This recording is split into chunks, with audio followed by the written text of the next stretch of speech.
Chapter 121, 100% Heart-Piercing Dragon Claw Hand, Second Update.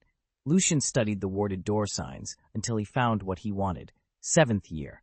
An adult wizard disguised as a 7th-year student would raise the fewest suspicions. He eased the door open and peered inside. Moonlight spilled over 4 neatly made beds, 4 7th-year witches fast asleep. His target lay closest to the window, a blonde girl, half covered by her blanket, her pale shoulder exposed to the night breeze. So this is where she sleeps. Silently, Lucian slipped into the room. "Pardon me," he whispered, voice soft and respectful. Then, in one swift motion, he bowed his head, raised his hands, and formed them into jagged, claw-like shapes. "Watch out! 100% heart-piercing dragon claw hand!" The blonde witch bolted upright, her blanket tumbling to the floor, and let out a piercing scream. "Pervert!" Her cry echoed through the Gryffindor corridors. In a blur of motion, she leapt from the bed, vaulted through the window, and mounted her broomstick. In seconds, she was gone, just a dark silhouette against the moonlit sky. Lucian stood alone in the silent room, heart pounding. Perfect. She won't suspect a thing now. 10 minutes later, he slipped back into the Slytherin dungeons, reverting to his usual frame and sweat-soft pajamas. With a flick of his wand, he lifted the sleeping charms from his 3 roommates. They stirred, blinked at him groggily, and mumbled as they sat up. Lucian yawned, crawled under his own blankets, and was out cold before his head even hit the pillow. Mission accomplished, at least for tonight. Lucian stepped into the great hall the next morning to find it buzzing with excited whispers. Clusters of 1st and 2nd years leaned in close, trading the latest rumor as though it were actual homework. "Did you hear?" one 2nd-year girl demanded of her friend. "Some perverted senior wizard snuck into the Gryffindor girls' dormitory before dawn yesterday." "Seriously," her friend gasped. "That's impossible. What really happened?" A few professors, McGonagall and Snape among them, heard a disturbance and thought it was another basilisk attack, the first girl said. "They burst in and found a 7th-year student, completely naked." "No way! Did they catch the intruder?" A nearby boy asked, eyes wide. "Not a chance," the first girl replied. "He hopped on a broom, dove through a window, and vanished into the night." "I'm telling you," another voice interjected. "It must have been one of the Gryffindor 7th-year boys. They live right next door." "Wrong," shot back a 3rd student. "Professors searched the entire Gryffindor boys' wing. Everyone was accounted for. And the girl said he was insanely tall, might not even be a Hogwarts student. Could have flown in from Hogsmeade." Lucian shook his head, suppressing a grin. Stripping anyone's clothes off? That wasn't him. Apparently, that was the girl's own peculiar hobby. Despite the sensational gossip, he felt surprisingly cheerful as he made his way to his usual table. Since the professors had never suspected a 1st year, they'd never imagined Lucian could be involved. When Ginny's diary vanished, and the theft couldn't stay hidden anymore, everyone in the school was on edge. Naturally, they assumed that whoever stole the diary was also the one who attacked the 7th-year witch. The timing was too perfect to be a coincidence. Rumor had it that a senior student, or perhaps some dark wizard lurking outside the castle, first broke in to swipe the diary, then, upon spotting a pretty target, panicked and bolted when discovered. If you thought about it, the attack on the witch made perfect cover for the theft. But no one ever suspected Lucian, a studious, well-mannered 1st year, of being involved, least of all being pursued by a basilisk. Friday morning passed uneventfully with 2 potions lessons. Just after lunch in the Great Hall, Harry grabbed Lucian's arm and, along with Ron, Hermione, and Ginny, dragged him up to Moaning Myrtle's bathroom on the 3rd floor. The ghost's wails echoed through the empty corridors. "What are you doing here?" Lucian asked, feigning confusion. Harry exhaled slowly. "Lucian, Ginny told us something important. We might finally know where the entrance to the Chamber of Secrets is." Lucian's expression softened. Look, I don't want to lie to you. I was terrified back then, and I panicked. But you're right, we can't keep running from our mistakes. We have to face them." Ginny stepped forward. "I'll say it again. I heard a voice, like that of the enchanted parrot, saying the command that opens the chamber. If Harry speaks those words at the right spot, the entrance should reveal itself." Lucian raised his eyebrows in mock horror before exchanging a quick glance with Hermione. She gave a firm nod. Hermione spoke up. If Harry uses the parrot's phrase to open the chamber, we'll alert the professors at once. They can deal with the basilisk inside. No one else will get hurt, and perhaps Dumbledore can return. Lucian chewed his lip, then gave a decisive nod. All right, let's try it. If we don't, we'll have to go to the professors anyway, and I doubt they'd believe us without evidence. He paused and offered a rueful smile. Besides, even if opening the entrance lets the basilisk loose, it still won't get past the inner door guarding the heart of the chamber. With that, the four friends squared their shoulders and prepared to face whatever lay beyond the hidden threshold. When the moment came, Lucian planned to let the professors handle the basilisk. Then he wouldn't have to worry. Harry followed Ginny's instructions and stepped to the edge of the shallow pool. He addressed the copper spigot carved with a sinuous serpent. "Turn it on," he said in English. Nothing happened. Ron's eyes went wide. "Harry, you have to speak Parseltongue, not English." Lucian slipped forward, positioning himself between the two girls and the water. He rested a hand on each of their shoulders. "If anything goes wrong, just stay behind me." He actually expected no real danger, but if he seemed too relaxed, they'd worry even more. Harry and Ron had insisted on bringing him along not only because they trusted him, but also because of what he'd done. Lucian was the only student to have ever escaped the basilisk's attack, and he'd rescued Hermione Granger in the process. It was no wonder they felt safe with him at their side. Ginny and Hermione each gripped one of Lucian's robes, offering shy smiles of gratitude. But although they looked delicate in that moment, neither girl was easily intimidated. They lifted their chins and waited for Harry to try again, this time in a language the serpent would understand. They stood in silence, wands at the ready, prepared to unleash their strongest spells at the first sign of danger. Ginny caught Harry's eye and gave him a quick nod. She already knew there was a second door beyond the tap, and that no basilisk could possibly slither out of the girls' bathroom. She'd warned Harry and the others, but they were still on edge. After all, this was Salazar Slytherin's hidden chamber, sealed away for 1,000 years and haunted by a creature whose deadly stare could kill on the spot. "Open it," Harry ordered. He closed his eyes and spoke again, this time hissing in perfect Parseltongue. At once, the serpent head faucet glowed with blinding white light and began to spin furiously. The entire sink swiveled away, as did the pool of water below, vanishing to reveal a massive, water-filled pipe large enough to crawl through. "I'll guard this end," Lucian said, stepping forward. He leveled his wand at the dark opening. "I can fly. If that basilisk comes charging out, it won't catch me." Harry, Ginny, Ron, and Hermione exchanged determined looks. Without another word, they dashed off toward the head's offices, urgency pressing their footsteps as they raced to fetch the professors. If Voldemort found out, he'd be furious. Lucian watched Harry and the others disappear down the corridor before turning his attention to the small notebook tucked away in his private changing space. He couldn't suppress a sly smile. 16-year-old Tom Riddle had spent weeks earning Ginny's trust, slowly bending her will until he was poised to seize her body completely and return to life. And now, after all that careful planning, it was unraveling. The professors were about to dispatch the basilisk he'd set loose, and Ginny's connection to Riddle's soul was in jeopardy. Once news of this fiasco reached Voldemort's ears, Lucian thought even the Dark Lord's famous temper wouldn't begin to describe how angry he'd be. Chapter 122, The Basilisk Surrounded and Defeated, Third Update. 15 minutes later, under the guidance of the four Harrys, every professor in Hogwarts, including the blustering Gilderoy Lockhart, had gathered in Moaning Myrtle's third-floor lavatory. A massive, algae-coated pipe loomed before them, its wide mouth dripping with water. "This has to be the basilisk's entrance," one of the Harrys whispered.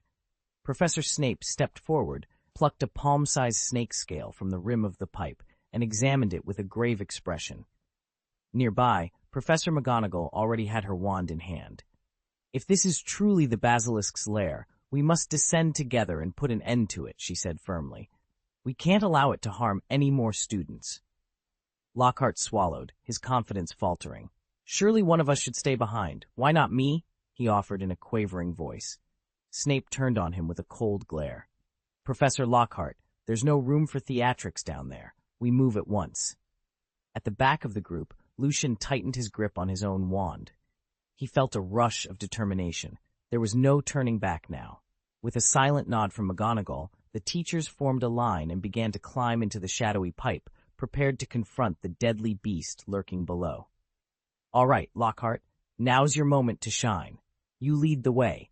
Go down first," Professor Sprout called out, her usual warm Hufflepuff smile turning distinctly sardonic. "Yeah," she added, folding her arms, "we'll all just sit back and watch you face the basilisk alone. Then you can write another book about it. Doesn't that sound wonderful?" Lockhart's confident posture faltered, a cold bead of sweat trickling down his cheek. Emboldened, Professor Flitwick chimed in from the side. "Gilderoy, just yesterday you assured me that one perfectly executed spell would have any basilisk eating from your hand. Remember?" Lockhart blinked rapidly. "Did I? I don't recall." Snape's sneer cut through the air like a curse. "Oh, I distinctly recall you saying we'd bungled the whole affair, and that it was your rightful task from the start. Now's the perfect opportunity to prove it." Professor McGonagall stepped forward, her voice cool but carrying clear approval. "Very well, Mr. Lockhart. We'll wait here for your triumphant news. Do be careful, try not to disappoint us." With every pair of eyes fixed on him, Lockhart squared his shoulders. Whether by bravado or sheer madness, he raised his wand and made his way toward the Chamber of Secrets, the murmurs of Hogwarts faculty trailing behind him like an ominous chorus. Professor Lockhart gulped at the sight of every teacher staring him down. "Very well," he stammered.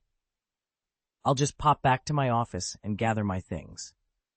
In reality, he had no intention of facing the basilisk below. He planned to retrieve his possessions, slip away at the first opportunity, and invent an excuse later. Unfortunately for him, Severus Snape saw straight through the ruse. The moment Lockhart turned to leave, Snape stepped forward, gave him a sharp shove, and sent him tumbling headlong into the narrow chute.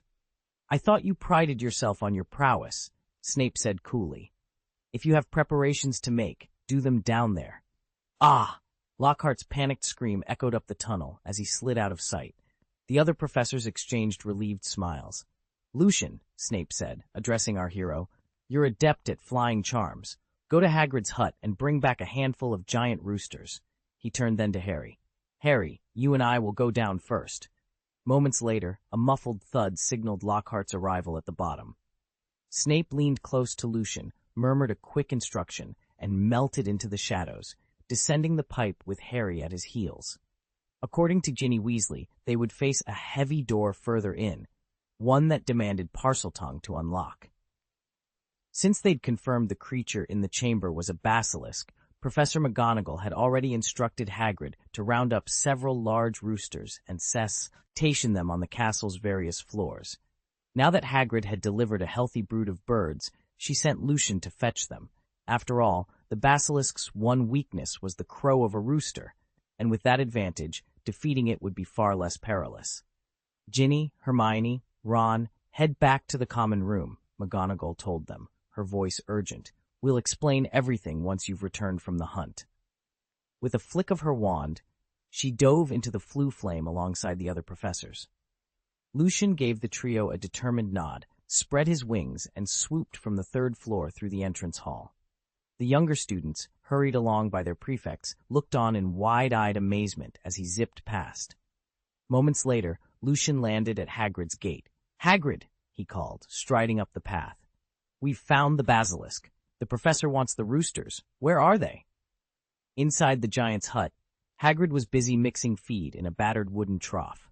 He looked up, hands dusted with grain, ready to respond. Hagrid sprang to his feet and charged into the hut, nearly trampling Fang in his haste. "It's all in here," he panted, lifting a battered wooden box into view. With a swirl of dust, he unlatched the lid, and hundreds of massive roosters spilled into the dim light. In truth, the box was tiny, but enchanted with an undetectable extension charm supplied by the Ministry of Magic. The same ministry that had just suspended Dumbledore over Malfoy's meddling had no qualms about student safety. Once they learned a basilisk lurked in the Chamber of Secrets, they fast-tracked approval for this very container. If anything could terrify 1,000-year-old serpent, they decided, it would be a flock of squawking roosters. Lucian stared at the creatures, their beaks snapping, feathers gleaming in the gloom. He allowed himself a brief salute to the basilisk's imminent downfall. Even the oldest, deadliest serpent would quake before this many roosters, let alone face Harry's sword.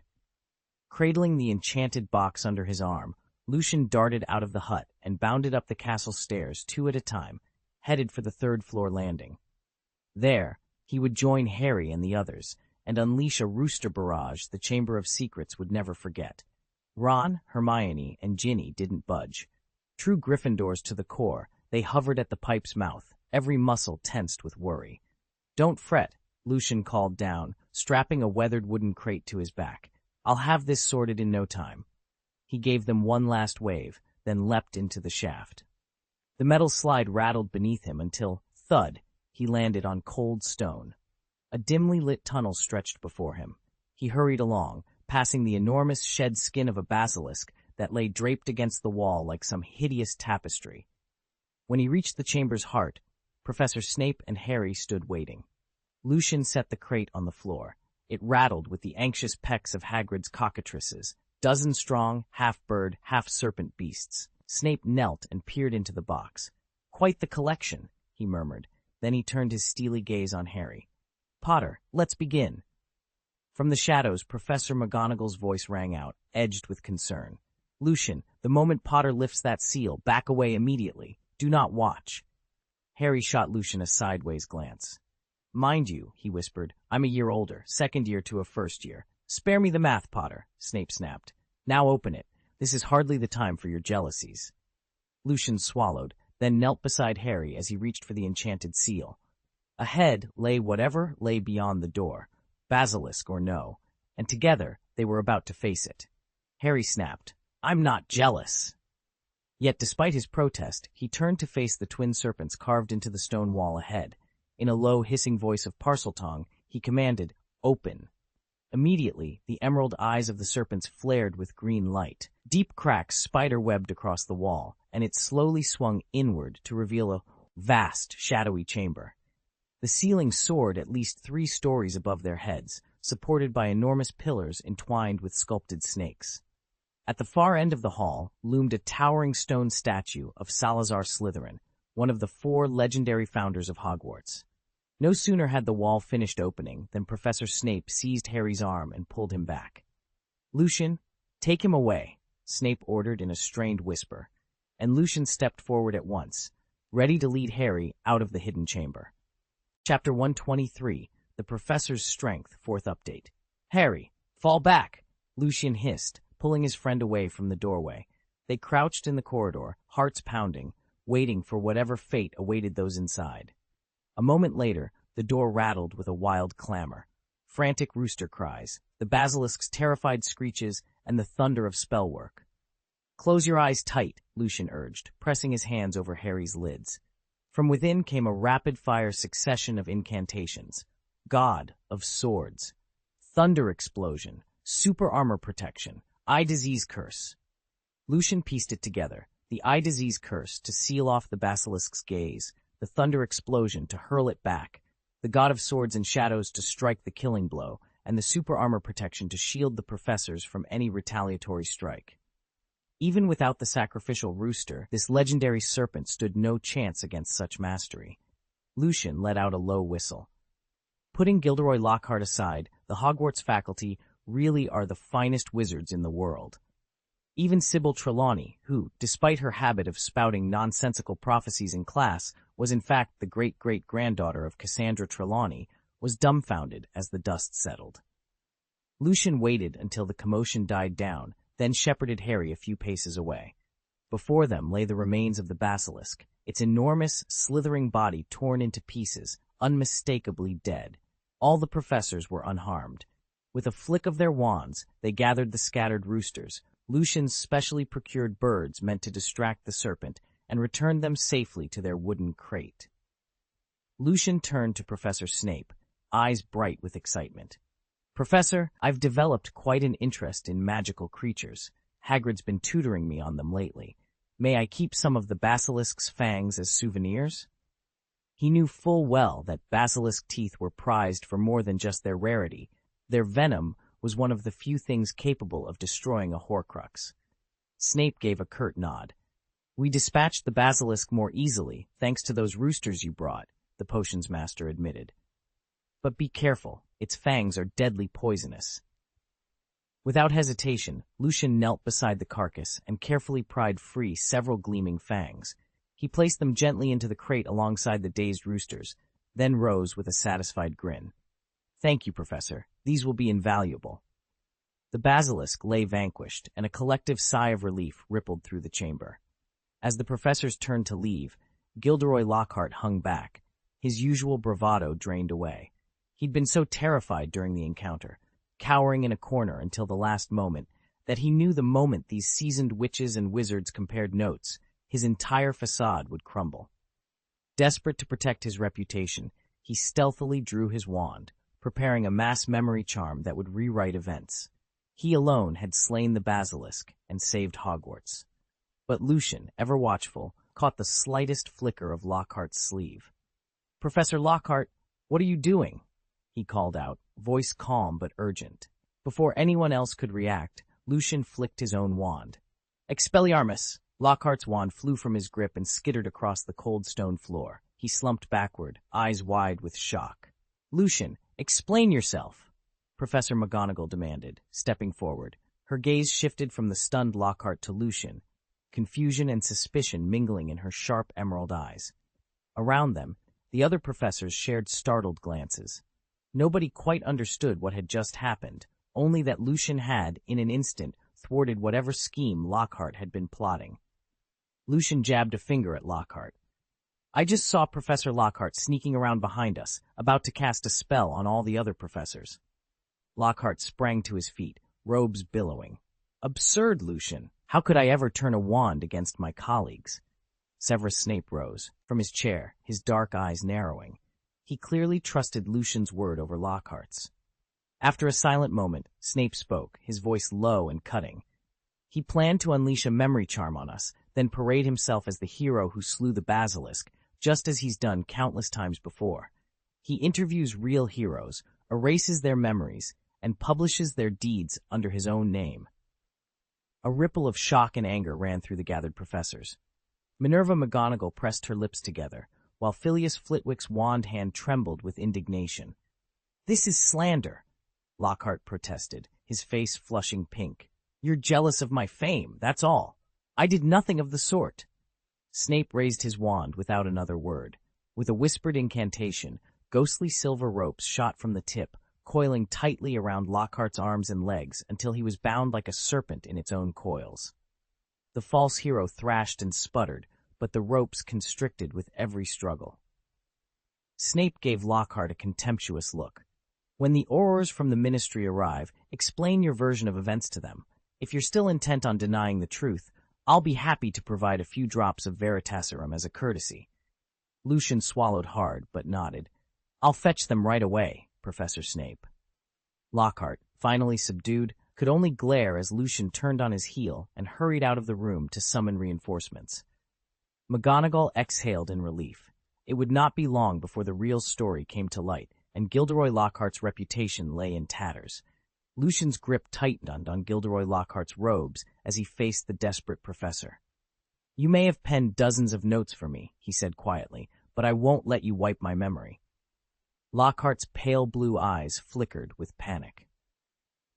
Lucian had long appreciated the professor's habit of labeling every scrap of parchment with helpful tips and tidbits, particularly those rare entries about the restricted section.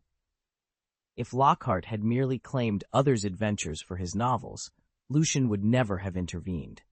In fact, the more outrageous the stories, the more Lucian had leaned on Lockhart's notes to prepare for his own trips to the shelves of forbidden tomes. But erasing the memories of countless witches and wizards, and now intent on erasing everyone's, including Lucian's, crossed a line he couldn't ignore. He gave a small, rueful smile. Fortunately, Lucian had already transcribed the most valuable extracts from the restricted section into his own journal. Even if he never returned, he'd preserved what truly mattered. Lockhart's career, on the other hand, hinged on those ill-gotten recollections. By afternoon, the scandal was all but closed. The entrance to the Chamber of Secrets had been rediscovered and the basilisk slain. Professor Dumbledore returned to Hogwarts in triumph and perhaps relief. No sooner had his portkey whisked him through the gates than he summoned Lucian, Harry, Hermione, Ron, and Ginny to the headmaster's office. Once they were assembled, Dumbledore steepled his fingers and fixed them all with his calm, piercing gaze. Lucian answered each question in measured tones, revealing every necessary detail while tactfully omitting sensitive information about Lockhart's memory charm. When at last he left the office, he quietly congratulated himself. He'd protected countless innocents, preserved crucial knowledge, and stopped a dangerous professor from causing any further harm. All in a day's work at Hogwarts. Lucian barely took part in the official inquiry, beyond gently urging Ginny to tell the truth and later helping transport that bewitched rooster. He was asked only a handful of questions. Dumbledore's full attention was on Harry and Ginny, especially the circumstances of the night Ginny's diary went missing. He pressed them hard, determined not to let Voldemort's journal slip through their fingers, but he uncovered nothing decisive. The critical oversight came in Ginny's testimony. She never mentioned the butterfly-shaped bookmark she'd ucked inside the diary, and Lucian suspected she'd simply forgotten all about it. Who would have guessed that Lucian could track its exact position with magnetism, a scientific talent completely outside the wizarding framework? Even Dumbledore's vast magical expertise couldn't expose such a subtle, non-magical method. Without Lucian's quiet encouragement, Ginny might never have found the courage to come forward. In his own way, he'd become the unsung hero of the whole affair. Once the questioning wrapped up, he slipped back to the Gryffindor dormitory without a second glance. Lucian couldn't have cared less about whatever private conversation Dumbledore and Harry had afterward. By evening, a new notice had appeared on the school's bulletin board. The basilisk has been slain by a Hogwarts professor. Investigation has determined the true heir of the Chamber of Secrets to be a dark wizard from outside the school, also responsible for the attack on a seventh-year witch. The Ministry of Magic has issued a warrant for the fugitive's arrest. Hogwarts will bolster its defenses. Protective wards will be added to every dormitory window to prevent any further breaches. Classes resumed without missing a beat, and Quidditch matches went on as scheduled. With final exams just over 2 weeks away, there was no sign of the hoped-for cancellation. Lucian closed his book, sighed, and prepared for another long night of study. Nothing about today's chaos would make the end-of-term exams any easier. Chapter 124, Deception and Anti-Deception, 5th Update. The next morning, Saturday, Lucian slipped into the Forbidden Forest alone. Relying on his telepathic senses, he confirmed no other witches or wizards were nearby before carefully retrieving the weathered leather diary from a hidden compartment in his cloak. He settled beneath a towering oak, drew a quill from his robes, and wrote in slow, deliberate strokes, "Hello, I am Lucian." The ink vanished into the page almost instantly. Lucian waited in silence. 20 seconds later, new words formed on the parchment in an eerily precise adolescent hand. "Hello, Lucian. My name is Tom Riddle. How did you come by my diary?" A flicker of confusion crossed the 16-year-old fragment of Voldemort's soul. The diary had belonged to Ginny Weasley, hadn't it? If she'd written in it just once more, he could have completed the dark ritual to possess her body and return to full power. Yet here he was, ensnared by this new master. How had Lucian wrested control away from Ginny? Lucian's calm mental voice answered with equal clarity. He dipped his quill and penned, "I know who you are, the legendary Voldemort. I stole this diary from Ginny." This time the pause stretched even longer. 30 seconds crawled by before fresh writing appeared on the page. Lucian's fingers hovered over the diary's blank page. Taking a steady breath, he tapped it twice and asked, "How do you know I'm Voldemort?" After a moment, crimson ink began to swirl and form words. "I spend every spare moment in the library's restricted section," the diary replied. "There I found a reference to Tom Riddle, Voldemort's true name, and his attendance at Hogwarts." Lucian narrowed his eyes. "If you know who I am, why don't you turn me into Dumbledore?" The letters scrawled themselves across the page with a dark flourish. "I crave power," Riddle wrote. "I intend to become the most formidable wizard in the world, so feared that no one would dare look down on me again. And you, Lucian, could be my ally. Lucian leaned back in surprise. So we're alike in that regard. You'd help me gain power if I return Ginny to you first? The page stayed blank for nearly a minute before new text appeared. Ginny Weasley confessed everything to the professors today, the diary stated. Harry used Parseltongue to open the Chamber of Secrets and slew the basilisk. Ginny has outlived her usefulness. If you teach me magic, Lucian countered, voice steady, I'll do whatever it takes to advance your cause. Silence reigned for a full minute, then the diary's crimson ink shimmered into place. What kind of magic do you wish to learn? Lucian's pulse quickened. The 16-year-old Tom Riddle had believed his plan was foolproof, so well concealed that not even Dumbledore would suspect. Yet here he was, caught off guard by an unexpected turn of events. And now, through Lucian, a new chapter of his dark ambition would begin. Lucian sat in the quiet of the empty classroom, replaying the recent events in his mind. With the basilisk slain and Ginny's confession echoing through the school, returning to her now would be suicide. He'd be surrendered to Dumbledore the moment he showed his face. No, he needed a new plan. Across from him sat a boy whose talent for magic was unmistakable, a boy brimming with ambition and hunger for power. If Lucian could win that boy's trust and ultimately inhabit his body, he'd have a far stronger vessel than Ginny had ever been. Meeting the boy's eyes, Lucian spoke smoothly. I've been studying the unforgivable curses and even fiendfire in the restricted section, but my progress is painfully slow. I need your help, your guidance. He knew perfectly well that Voldemort's fragment of a soul, trapped in the diary, was plotting to ensnare this boy as surely as it had once used Ginny. But Lucian wasn't about to be manipulated. Every time he put pen to page, he wove protective wards into his words, ready to purge any intrusion. It had taken the Dark Lord's influence a full year to fully control Ginny Weasley. Lucia, and would not let that happen to himself. Not again, and certainly not to this promising young wizard. Lucian's lips curled into a knowing smile. In just a few months, he intended to face the 16-year-old Tom Riddle and end him, using a basilisk fang, no less. He didn't need to wait for second year to begin. Of course, he said, I can teach you these spells and make you as powerful as I am. The fragment of Riddle's soul flickered in agreement.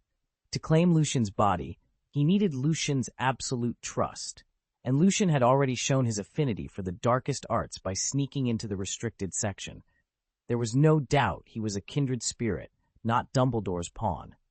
With just a little guidance, Riddle mused, Lucian would bend to his will, become a loyal Death Eater, and then the vessel would be his, ready for the Dark Lord's resurrection. As expected of Lord Voldemort, Lucian replied undeterred, You teach me those secrets, and I'll be forever in your debt. With that, Lucian set his plan in motion, spinning a grand promise that would bind Riddle's soul to him completely. Voldemort's pale lips curved into a faint smile. If you heed my every word, learn exactly as I teach, and place your trust in me, you will become the most powerful wizard in history, surpassing even Dumbledore and myself. Lucian's eyes gleamed. Excellent. Then let's begin right away. He seized a quill, dipped it in ink, and furrowed his brow over the parchment. Over the next few days, Lucian maintained the guise of an ordinary student, attending his scheduled Hogwarts classes by day. But when night fell, he slipped into the Forbidden Forest to receive secret lessons in the darkest of magics from Voldemort. Even as a mere 16-year-old soul, the Dark Lord's instruction sent Lucian's power skyrocketing. What Voldemort failed to realize, however, was that with each incantation he imparted, he inched closer to his own undoing. At the same time, not far from the gates of the Marvel World Mutant School, a striking figure in athletic wear circled the entrance for the fourth time. Natasha Romanoff, known globally as the Black Widow, suddenly halted. Her trained instincts told her something was very wrong.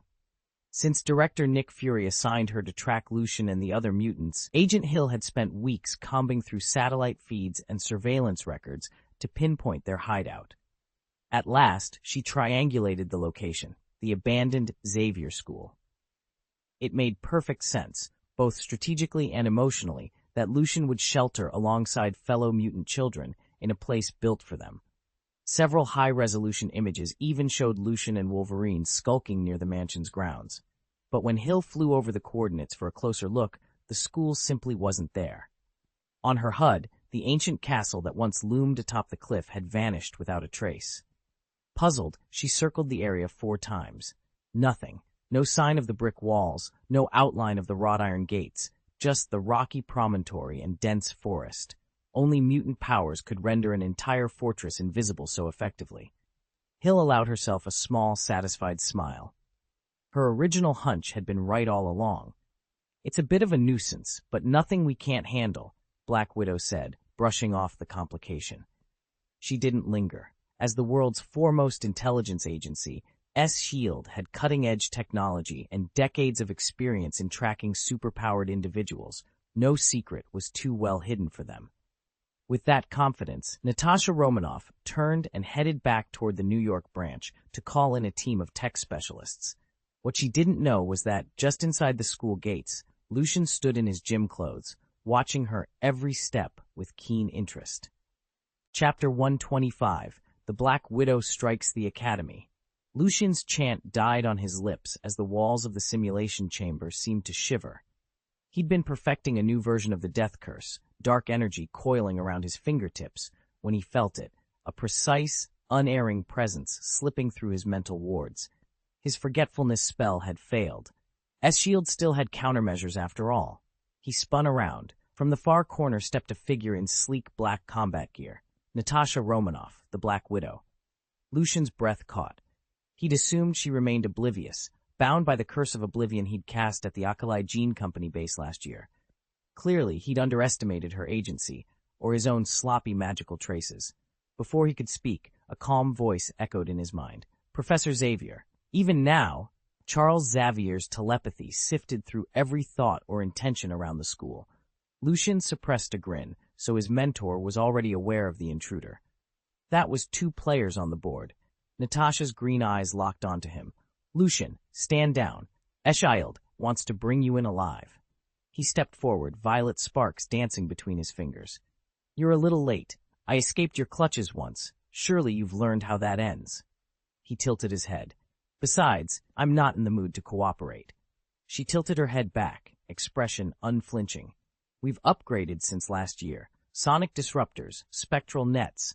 Our best operatives are on standby. You won't slip away this time." Lucian's smirk deepened. "Is that a promise?" He summoned a ripple of shadow around his palms. "Or just a threat?" "Both," she said. In one smooth motion, she drew a wrist-mounted launcher and sent a glowing web-like net hurtling toward him. He flung up an arcane barrier. The net dissolved against the spell's edge, scattering sparks across the room. With a flick of his wrist, Lucian created a small floating cube of invisibility. He lobbed it at her feet. The cube snapped open, emitting a warping field that swallowed her form. "Bye," he whispered, turning for the exit. Natasha materialized behind him in an instant. His mentor would have called that combat intuition, but Lucian already had his next move. He slammed a spectral rune into the floor. The entire chamber convulsed as walls shifted into iron spines and lava pits. The widow gave a short, wry laugh. "You never do anything by halves, do you? Where's the fun in half measures?" Lucian shrugged. "You wanted to play. I'm just getting started." He bolted through the reconfigured maze, every step guided by his arcane senses. S.H.I.E.L.D. operatives would swarm the halls any second now, and somewhere in the shadows, Hydra agents might be sniffing out the same scent. If they all came crashing together, so much the better. Let them tear each other apart. By the time the dust settled, Lucian, master of curses and illusion, would be long gone. And this time, he'd leave no trace for S.H.I.E.L.D. to follow. After a year of training, mutants like Little Wolf Girl can now use their powers in battle with real skill. Even without my direct intervention, these kids working together are more than a match for ordinary opponents. Professor X turned to Lucian and asked, "So what's next? Should we transfer them elsewhere?" Before Lucian could answer, Wolverine clicked his claws. "Transfer them? If anyone even tries to lay a finger on these kids, I'll bury the lot of them in the garden, turn them into potted plants." Professor X waved off the concern. "No relocation needed. Let's test their abilities right here, then we'll have a proper discussion." Lucian faced the young mutants lined up behind him. "Up until now, our combat training's been in a simulation chamber. Today, We're going live. If you all perform well, I'll arrange for a day off, and these two professors," he nodded at Professor X and Wolverine, "will take you to the amusement park." Rico, the oldest and usually the calmest among them, blurted out, "Headmaster, is that for real?" Lucian grinned. "Of course. Have I ever lied to you?" "Long live the headmaster!" A chorus of cheers broke out among the mutant students. After a year at the academy, they'd shed much of their childhood naivete. They already knew where the amusement park lay. Its towering Ferris wheel and looping coasters often lit up their television screens, fueling secret daydreams of riding them. Yet each of them had endured brutal experiments before finding refuge here. They understood better than anyone how hard-won their freedom was. No one dared whisper of leaving the safety of the school's walls. Professor Charles Xavier's expression, however, betrayed his concern. It wasn't the danger of unruly fists. He trusted the students' strength and knew that, with so many eyes watching, they'd keep each other safe. Rather, Xavier worried about Lucian's bold promise to lead them off campus. An open visit to the park could draw unwanted attention from S.H.I.E.L.D., the government, or even less scrupulous organizations eager to exploit mutants. "Lucian," Xavier began, his voice gentle but firm, "isn't this a bit risky?" Lucian offered a confident shrug and a reassuring smile. "Don't worry, Professor. In a few days, S.H.I.E.L.D. and the government will be too swamped with other crises to keep tabs on us. And as for outsiders learning about the school, well, by then, they'll have bigger fish to fry." He swept his hand in a carefree gesture, dismissing Xavier's doubts. Around them, the students exchanged eager glances, their excitement reignited at the promise of a day beyond the academy's gates. Yet beneath Lucian's bold words, Xavier couldn't help but ponder the fragile balance between freedom and exposure, and whether their bold excursion might tip the scales. Lucian crouched low behind a cluster of bushes, his heart hammering. It was time to reclaim everything belonging to Professor Xavier, and to convince the government to lift the warrant on the good professor's name once and for all. He'd spent the last hour coordinating a small S.H.I.E.L.D. strike team, and now they lay in wait just 500 meters from Xavier's hidden school. A matte black van idled at the roadside. Inside, 3 agents in S.H.I.E.L.D. uniforms bent over a bank of scanners and readouts, their faces lit by flickering screens. Natasha Romanoff, Black Widow, knelt beside the passenger door, her piercing gaze trained through a high-powered telescope on the school's location beyond the tree line. Natasha tapped Lucian's earpiece. "How's it looking? Have you detected anything unusual?" One of the agents, glasses perched on the end of his nose, rotated a monitor so Natasha could see. "We've picked up a strong magnetic field enveloping the ground right where the school should be. It's likely warping our neural sensors and rendering the building invisible to us and to anyone else who tries to find it." On the screen, faint fluctuations pulsed in a greenish haze. The agent zoomed in. Within that field, we're also reading multiple life signs, probably the mutants Xavier has been sheltering. Natasha frowned, her lips tightening. "Is there any way to disrupt the field? Any method to negate the interference and get a clear visual on the compound?" Lucian's voice crackled in her earpiece. "I need solutions, Natasha. We can't move in blind." She met his gaze, determination in her eyes. "Give me a minute. I'm consulting Dr. Cho's modified EMP generator. If we can calibrate it precisely, we might be able to knock out the magnetic cloak long enough for us to see and secure the school." Lucian exhaled slowly. "Do it, and be ready. I want Professor Xavier unharmed and every last piece of his research recovered." Lucian was confident the school wouldn't disappear on them, but with that magnetic anomaly in the way, how could anyone get inside unhindered? He lifted his gaze through the rims of his glasses. "It's straightforward," he said. "Once we're back at base, I'll assemble a magnetic field disruptor.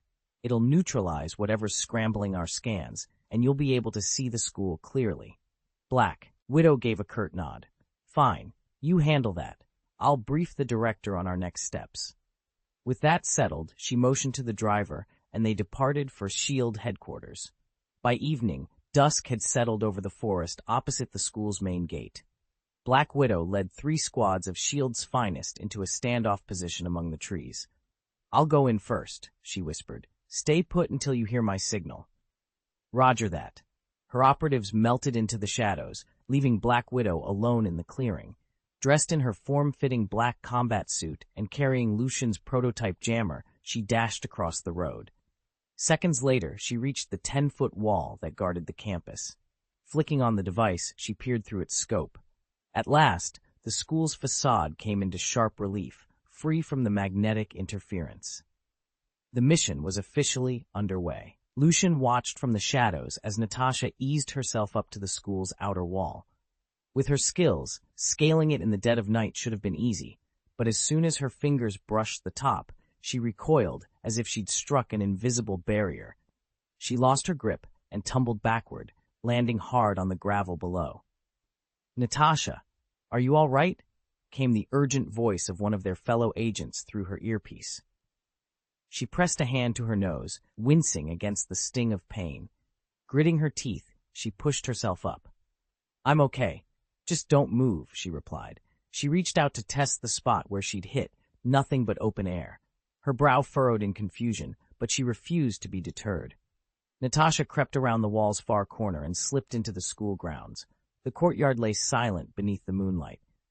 Natasha paused, listening for any further surprises, when a soft footstep behind her made her spin around.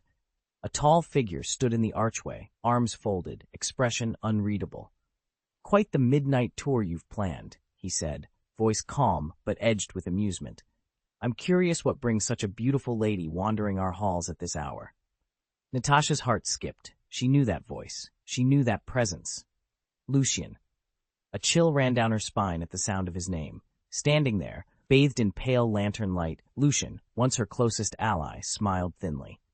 "I hope you can explain yourself." Chapter 126, Black Widow's Disaster Day, second update. "It seems you were responsible for what happened when I was thrown out just now," Black Widow said coolly, brushing moonlight off her cloak.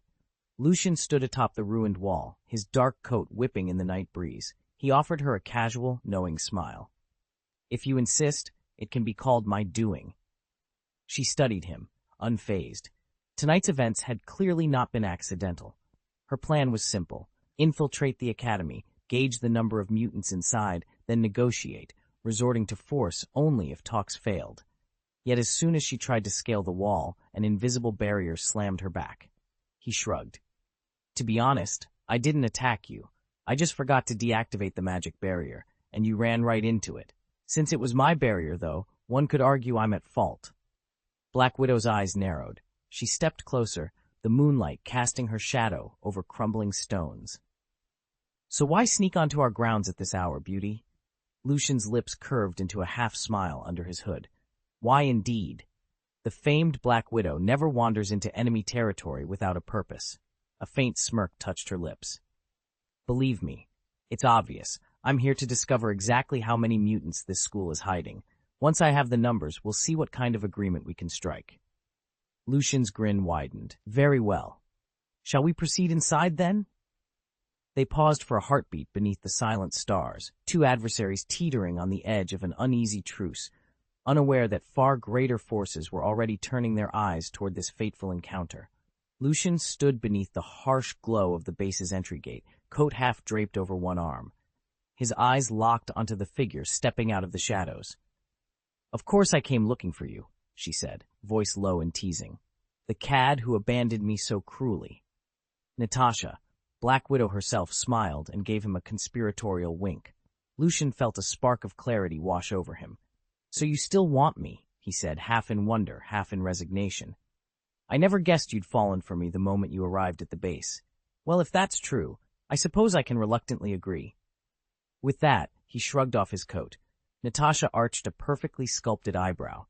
"I'm not saying it's impossible," she replied, inspecting his uniform, "but you're still at the gate in that getup. Why don't we move this inside? We could talk, properly." He waved a dismissive hand. "No need. I can make this work right here." He raised his palm, nodding toward her. Glamorous transformation. In an instant, Natasha's taut black combat suit shimmered and dissolved, replaced by a daring ensemble of sheer black fabric and artful cutouts that left little to the imagination. The new outfit caught the moonlight, outlining every graceful curve. Lucian grinned. "Better? Something tells me waiting inside would be far too tame. I prefer the thrill of an audience." Before Natasha could fully recover from the abrupt change, Lucian had already begun the incantation for his next spell. Lucian's wand arm shot out. Expelliarmus! The widow's sting flew from Natasha's wrist, and a pulse of magical force slammed her against the cold stone wall. She slid to the ground, stunned. Lucian stepped forward, brushing a loose lock of hair from his eyes. So you like pressing yourself against walls. Quite the dramatic flair. He flicked his wand again. Confinio! A rope of crackling energy, as thin and strong as forged steel, snaked through the air. It wrapped around the Black Widow's arms and torso, tightened like a coiling serpent, then lifted her off the floor so she dangled with her back against a massive oak beside the wall. Bound and helpless, Natasha struggled only to find the restraints holding fast. Lucian circled her, wand tucked casually at his side, his lips curling into an amused smile. Still full of surprises, aren't you? Such games you play. But if a little theatrics is your idea of help, who am I to complain? Tell me, do you prefer this position, or shall I turn you around? Natasha drew a measured breath, forcing her composure back into place. She met his eyes evenly. Lucian, you know who I am, and who sent me. S.H.I.E.L.D. wasn't looking for a fight. I came to talk, to offer you assistance. Lucian's smile faded into a faint frown. He lowered his voice. If you truly came to help, then why the grand entrance and the rope show?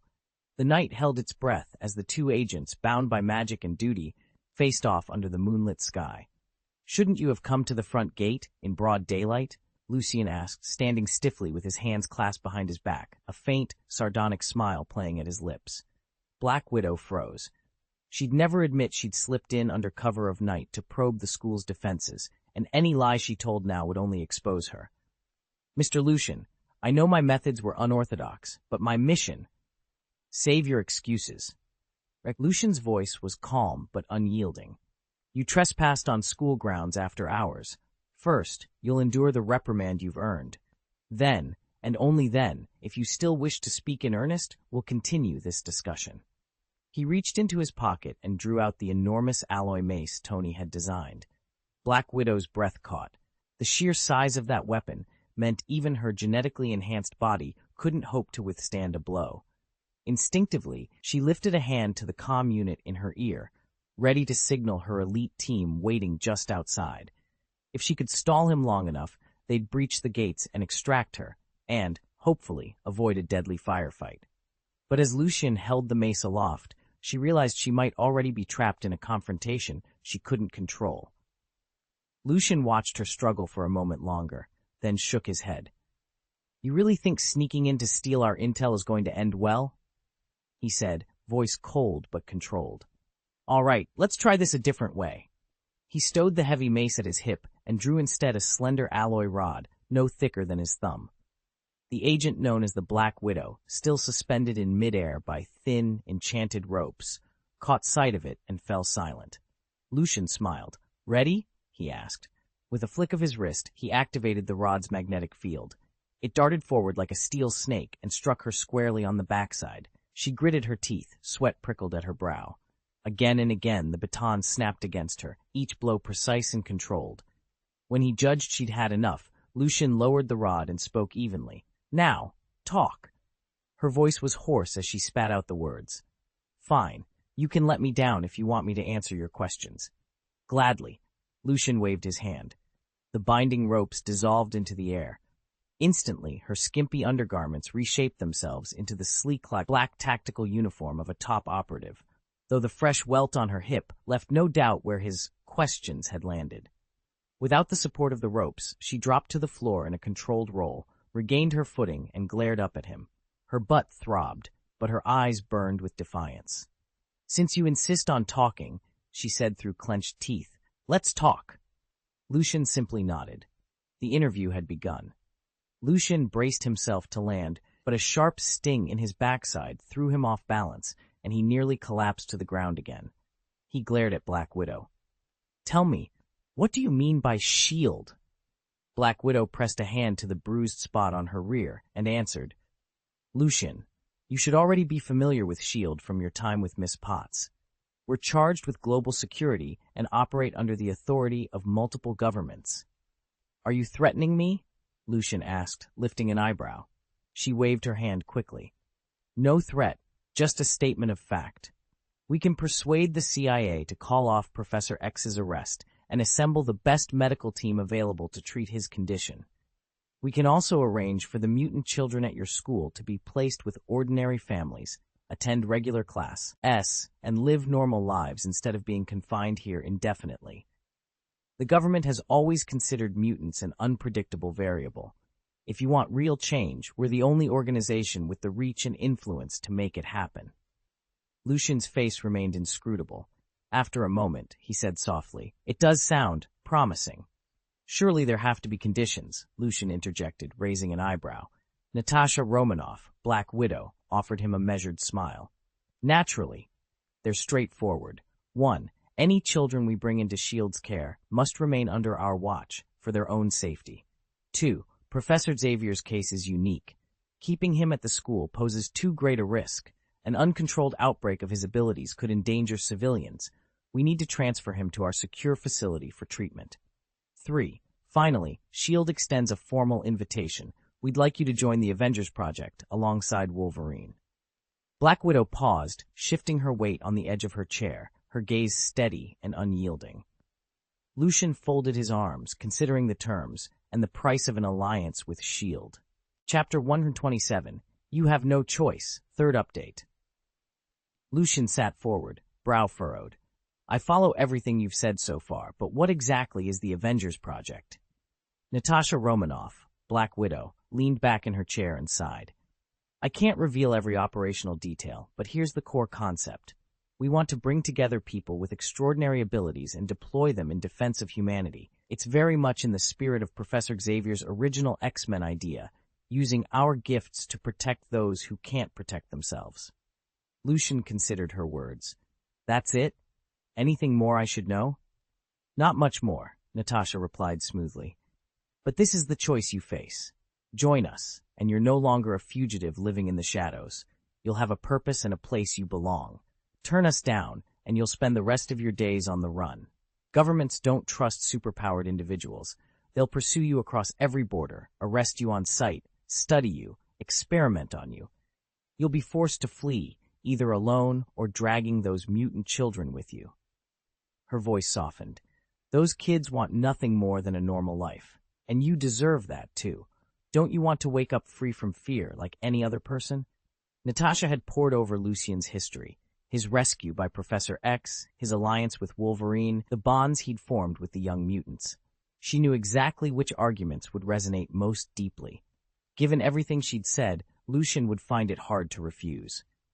"I'm sorry, but I'm not interested in joining the so-called Avengers," Lucian said coldly. "And the children don't want to be adopted. Please, don't bother us again." Natasha Romanoff squared her shoulders, though surprise flickered across her face. "Mr. Lucian, I hope you'll reconsider." He raised a hand to cut her off. "No, that's my final answer." Silence hung in the air for a heartbeat before Natasha's expression turned grave. "You must understand that a large group of unregulated mutants poses an unpredictable threat. As an organization entrusted with protecting global security, S.H.I.E.L.D. cannot simply stand by. Do you really intend to shelter these children and risk making the entire world your enemy?" Lucian leaned back, a half-smile playing on his lips. "Threats? I'm afraid they don't have the same effect on me anymore." He met her gaze evenly. Had he truly been nothing more than a laboratory subject, if Professor X were still well, and if he lacked the loyalty of so many young mutants, perhaps he would have had no choice but to accept S.H.I.E.L.D.'s terms. But that was not his reality. He possessed both the strength and the conviction to refuse, and he wasn't about to let threats change his mind. Natasha's jaw tightened as she studied him, realizing that Lucian's resolve was ironclad. Underneath the stoic facade, however, her eyes betrayed a flicker of respect. Whatever course he chose next, she knew the situation had just grown far more complicated. He'd been on countless deadly missions, many times staring death in the face, but he'd never been humiliated like this. "Under the circumstances, Mr. Lucian, don't blame us for being rude," crackled a cold voice over the comm. Black Widow's jaw tightened. They'd anticipated trouble. Professor X was confined to his wheelchair and powerless to fight. Wolverine might have reclaimed his youth, but the strike team carried elephant-grade tranquilizer rifles. One dart, and even he'd go under. The young mutants were raw recruits, easy to subdue, and fit with power-dampening collars on the spot. The greatest challenge was Lucian himself. He commanded multiple abilities and could take to the sky. Still, their plan was simple. Neutralize the rest first, then force him to surrender. Black Widow tapped her headset. Execute the operation. Silence answered her. No radio chatter, no confirmation, nothing. The sudden void in her earpiece made her heart pound. Lucian's voice rang out with dry amusement. If you're pinning your hopes on those agents hiding in the grove across the cess, you might as well give up now. Black Widow's eyes narrowed. Did you do this? Lucian held up an accusing finger and shook his head. Not me. Give credit to our lovely students. Never underestimate them. At that moment, the school's wrought iron gates swung open. Under the calm leadership of a youthful Professor Xavier and Wolverine, squad after squad of SHIELD operatives, formerly renowned for their discipline and training, were marched through the entrance. Some had their arms and legs bound tightly with freshly cut green vines. Others were convulsing from taser burns, foam flecking their mouths, and a few lay unconscious, each sporting a nasty bump on the forehead. None were dead, but none were in any shape to fight back. How could this happen? Black Widow breathed, her pulse quickening as she watched the defeated agents file past her. Her gaze snapped to Xavier. He looked impossibly young, no sign of the wheelchair or chronic illness that had once confined him. Black Widow's mind raced. Was this a clone, or had he somehow been cured and restored? If it was the latter, the implications were terrifying. A fully healthy, level 4 telepath leading these students could change the balance of power in an instant. Lucian turned to her, expression unreadable. Welcome to our school, he said quietly. Class is in session. Principal, our mission is complete. The two professors never even took action. We worked together and neutralized them.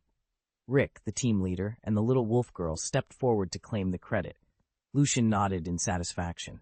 Well done, he said. Now go back and decide which amusement park you'd like to visit. In a few days, the two professors will take you there. At first, I rescued these children partly for their powers, but even more out of a sense of duty. Now, after years of rigorous training, they truly could become a formidable superpowered unit, though they'd still be no match for a threat like Thanos. Against Earthbound organizations such as S.H.I.E.L.D. or Hydra, however, they'll have no trouble. These youngsters were born through Sandor Rice's program, using Mexican surrogates to carry specially engineered mutant genes. They're potential rivals that of natural mutants, and far exceeds anything a mass-produced clone could achieve. When Rice handpicked their genetic traits, he chose only those suited for combat, cultivating them as living weapons. There are no useless abilities here, unlike that so-called Hedgehog Man, whose power tops out at a mere level 2. Lucian stood his ground as the last of the S.H.I.E.L.D. agents hesitated at the school's threshold. Their display had made one thing clear. These operatives were packing level 3, some even upper echelon, mutant powers. Black Widow's voice cut through the tense air. What do you want? Lucian lifted his chin. You tell me what S.H.I.E.L.D. wants. We're here to live quietly. You're the ones causing the disturbance. Natasha Romanoff's eyes narrowed. You need to understand. Once your mutant identity is exposed, there's no going back. It's only a matter of time. Even if you wiped us out now, the outcome wouldn't change. She paused, trying to unnerve him with a cold stare. I'm not here to kill you, yet. Now clear them out. Lucian's lips curved into a faint smile. He stepped forward and lifted her chin with a gentle finger. Wolverine, see to it. A moment later, Logan's claws retracted as he ushered the stunned agents out onto the campus steps. When the last agent tumbled through the front gate, Lucian turned back to Natasha. Tell Nick Fury to meet me here at 2 o'clock tomorrow, he said evenly.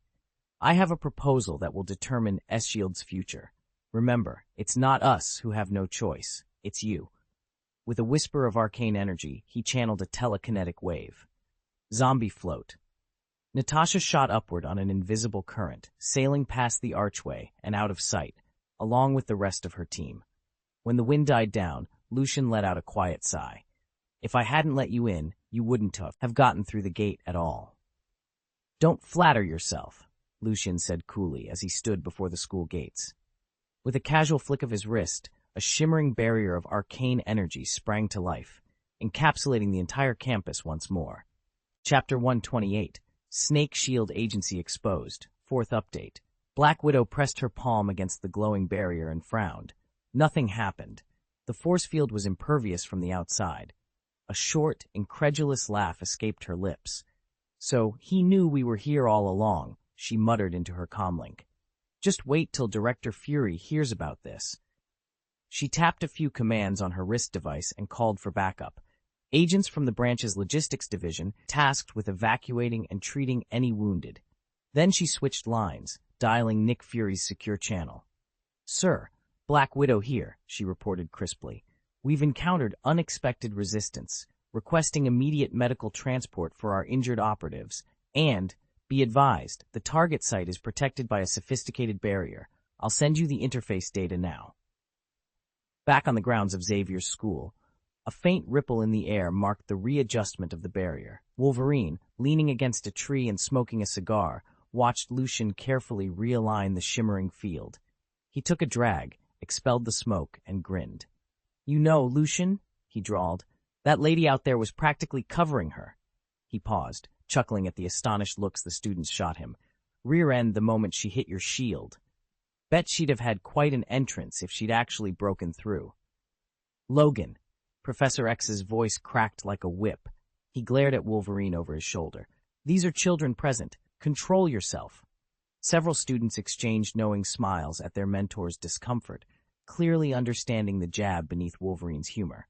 Lucian, his face thoughtful, completed the last gesture. The barrier shimmered and solidified once more. "All right," he said quietly. "It was only a minor shock. Nothing permanent. Tomorrow's when the real test begins." Lucian offered a tired but reassuring smile and waved his team toward their dormitories. "Get some rest," he said. "Tonight's training is over. Tomorrow's negotiation with Nick Fury is far more important.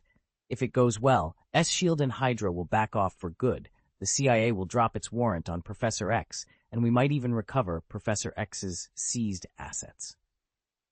The next day at 1:50 p.m., a sleek black sedan pulled up to the gates of the Xavier School for Gifted Youngsters.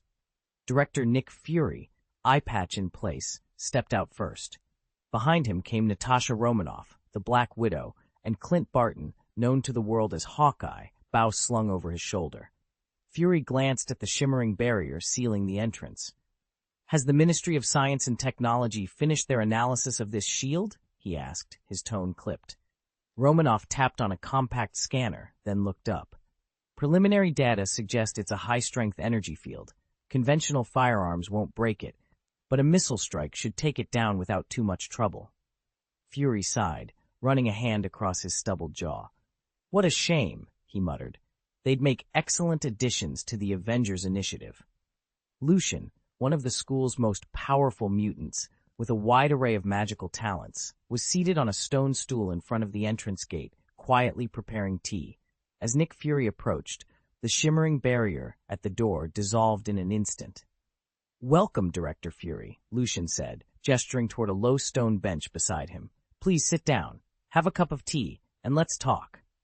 Fury took the offered seat, folding one arm over his chest.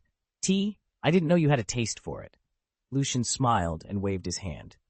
The freshly brewed cups hovered above his palm before settling on the bench in front of Fury. "After I left the base, I caught up on a lot of Earth broadcasts, and most of them talked up tea. What's your preference, Director?" Fury leaned forward. "I prefer black tea over green." "No problem." Lucian pointed at the cup of green tea on Fury's side. "Flavi." With that single-word spell, the liquid shifted from pale green to a robust amber black. "There you go. And if tea ever bores you, I can conjure wine just as easily." Lucian lifted his own cup of green tea, took a slow sip, and allowed himself a small, satisfied smile as they settled into conversation. Lucian stepped through the doorway and froze at the sight before him. Across a sleek conference table, Nick Fury regarded him coolly, a flicker of surprise in his eye. Then a wry smile curved his lips. "I'm still trying to figure out why you dragged me here, insisting that the fate of S-Shield hangs in the balance," Fury said. "If you truly believed I was a threat, why not bring 2 agents instead of flying all the way here yourself? Aren't you afraid I could pull the trigger right now? Lucian remained silent, his gaze steady. Fury laughed softly and leaned back in his chair. Killing me would be pointless, he continued. The moment I'm dead, a new director takes my place. Whoever steps into my shoes will pursue you just as relentlessly. S-Shield isn't as fragile as you seem to think. He tapped the side of his head. One well-placed missile, and this room vaporizes. You might be able to conjure a force field strong enough to stop the first strike, but how many waves of ordnance can you really hold back? Lucian's lips curved into a faint, confident smile. He folded his arms. With all due respect, Director, you're underestimating us. We're not assassins. We're mutates on a mission. We came here to do a job, not to start a war. Fury studied him for a long moment, that same inscrutable smile still in place. Then he gestured toward the empty chairs around the table. All right, Lucian, you have my attention. Let's talk about this life-or-death threat to S-Shield. Lucian's eyes were calm as he leaned forward. If you think I'm joking, don't waste my time. Come on, be honest and do your duty. Black Widow added from behind Nick Fury, her voice light but insistent. She sighed. I believe you, Lucian, but you know how tough it is to get approval in the White House. That's why we'd like you to reconsider our offer. Think of it as a transaction, a win-win. A transaction? Fury repeated, arching an eyebrow. I actually called you here because I have a deal that suits us both. Unwavering, Lucian met Fury's gaze. I want the CIA to call off its pursuit of Professor X and release him at once. In exchange, I'll reveal a secret. Nick Fury's amused smirk deepened. A secret, huh? Lucian, you're serious? Tell me, what kind of secret could possibly be worth trading for Professor X's freedom? Lucian poured himself another drink, swirling the amber liquid in his glass before setting it back on the table. If this secret of mine threatens not just S-Shield, but the safety of the entire world, he asked, his voice steady. Nick Fury's eyes narrowed. What did you just say? Lucian didn't flinch. You believed Hydra was gone once the Red Skull disappeared, so you green-lit Project Paperclip and recruited Dr. Zola, the very scientist who built Hydra in the first place, into S-Shield. What you never saw coming was Zola's betrayal. He quietly rebuilt Hydra from the inside, converting the majority of your Academy's graduates into Hydra operatives. Dozens of your senior officers answer to him. You might as well call it Snake Shield. Every mission you thought was saving the world has been clearing the path for Hydra's own agenda. Fury and the 2 agents flanking him exchanged horrified glances. Leaning forward, Lucian fixed Fury with a calm stare. So tell me, Director, is this secret worth the price I'm asking? How do you know this? For the first time, Nick Fury's composure cracked. Even when Lucian had threatened his life moments ago, Fury had remained as steady as ever. Now his eyes flickered with uncertainty. They were Hydra operatives who attacked Coulson, Miss Potts, and me, Fury admitted at last. The professor and I both have psychic gifts. We can read and alter memories. Pinpointing their involvement wasn't exactly a Herculean task. Lucian offered him a cool, assured smile. Feel free to verify it yourself, when you return. I'm certain that as soon as you investigate along those lines, you'll uncover all the clues you need. Chapter 129, Black Widow's Hesitation, 5th update. If your information holds up, I'll accept every condition you've laid out, Lucian said, his voice steady and unflinching. Nick Fury studied him closely. Lucian's firmness wasn't false bravado. It carried the weight of conviction. Fury's mind raced back over the past few years, and a growing unease knotted in his gut. How had they missed it? What passive oversights or buried details allowed Hydra's reach to go unnoticed? He hadn't yet verified Lucian's claims, but 70% of him already believed it was all true. The remaining doubts lingered. Just how deep was Hydra's infiltration, and how many agents could he still trust? I believe in your integrity, Director, Fury said at last, measuring each word. But I need hard proof, fast. If Hydra gets word of this, they'll feign compliance just to buy time, and we'll lose our only leverage. Lucian offered a slight, confident smile. You'll have everything you need in 1 week. 7 days. That's all it will take. Until then, however, I need you to treat this conversation as if it never happened, for the safety of everyone. Fury's eyes narrowed. He didn't like being asked to bury the truth, even temporarily, but he also knew that sometimes discretion was the greater weapon. Still, the request left a bitter taste. His jaw tightened. "Understood," he said finally. "But if you're playing me—" "I'm not," Lucian interrupted quietly. "You'll see." Silence fell between them, heavy with hidden agendas and the weight of an uncertain future.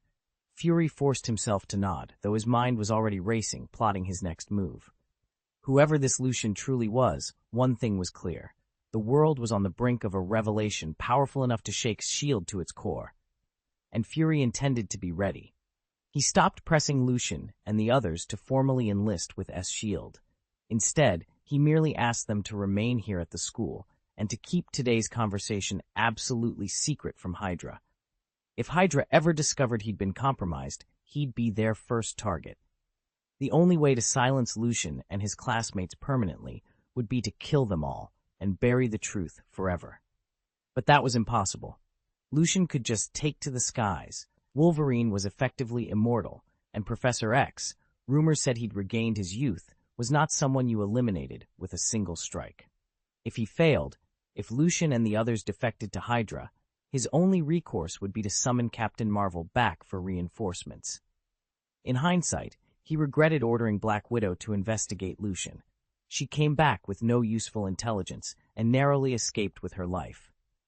Then again, without that mission, he might never have realized the full extent of Hydra's infiltration of S.H.I.E.L.D.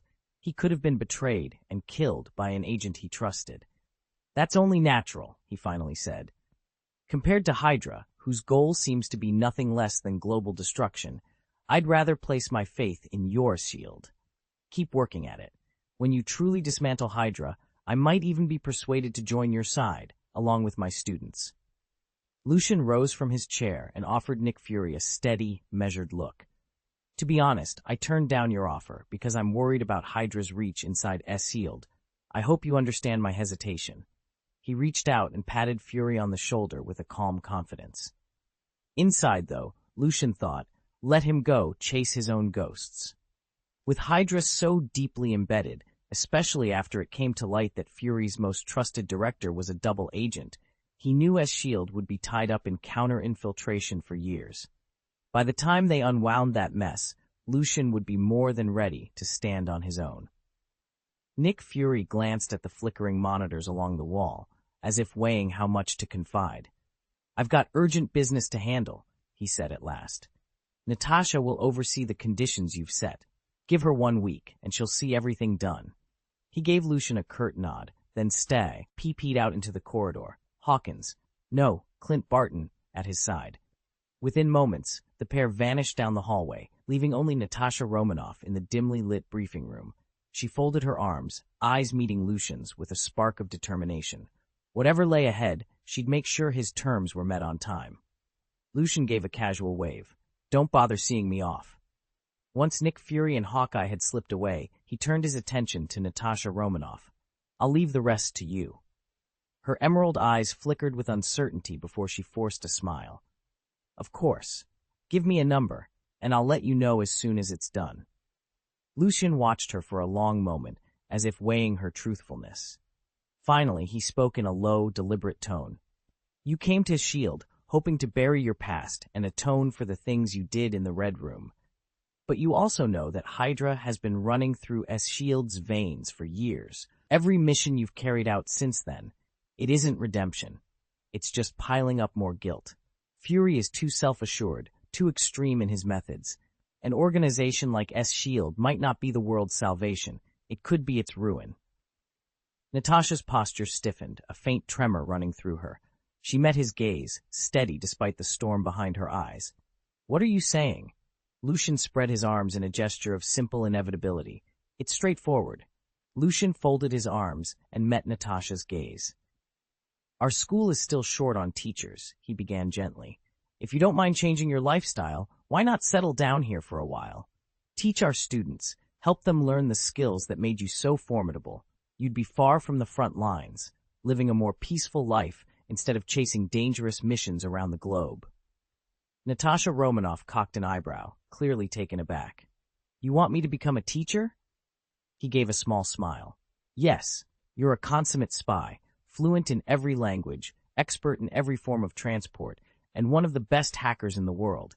If you join us, our students could learn everything from self-defense and surveillance techniques to cybersecurity. They'd never be outwitted by a hostile agent again. Lucian paced the room. Logan can teach history and hand-to-hand combat, but that's all he covers. Charles can't possibly handle every subject alone, especially after we admit more students. We need someone with your expertise. And don't worry, Charles and I know spies well enough to sniff out any hidden agenda. If you say yes, we'll trust you're serious. Natasha's surprise softened into something like curiosity. She hadn't expected this invitation. A peaceful life, mentoring teens instead of hunting villains. Could she really trade her covert operations for a classroom? She paused, studying Lucian's steady expression. For the first time in years, a new path seemed possible. Lucian watched the hollow screen flicker off, then turned to face Natasha Romanoff. Yesterday's session still left her wincing. He'd administered the discipline himself, but that sting was nothing compared to the hope sparking in her eyes. The chance to rebuild her life had moved her deeply. Lucian had thought he was atoning for old sins. Instead, he seemed only to be weaving new complications. Honestly, though, nothing calmed his restless mind like teaching. Natasha glanced away, voice low and clipped. I need time to think it over. Even if I wanted to accept, I've already promised Director Fury I'd help dismantle Hydra first. Lucian nodded, not the least bit surprised.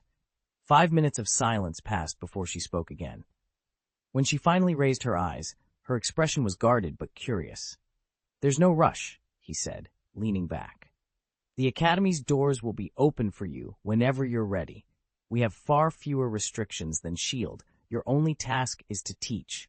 Everything else we'll handle. He sensed her resolve softening. It was only a matter of time before she agreed.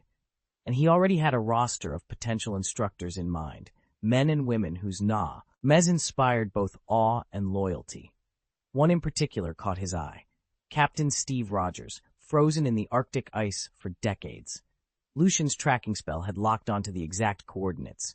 Sneaking Rogers past Nick Fury's surveillance would be a challenge, but hardly an insurmountable one.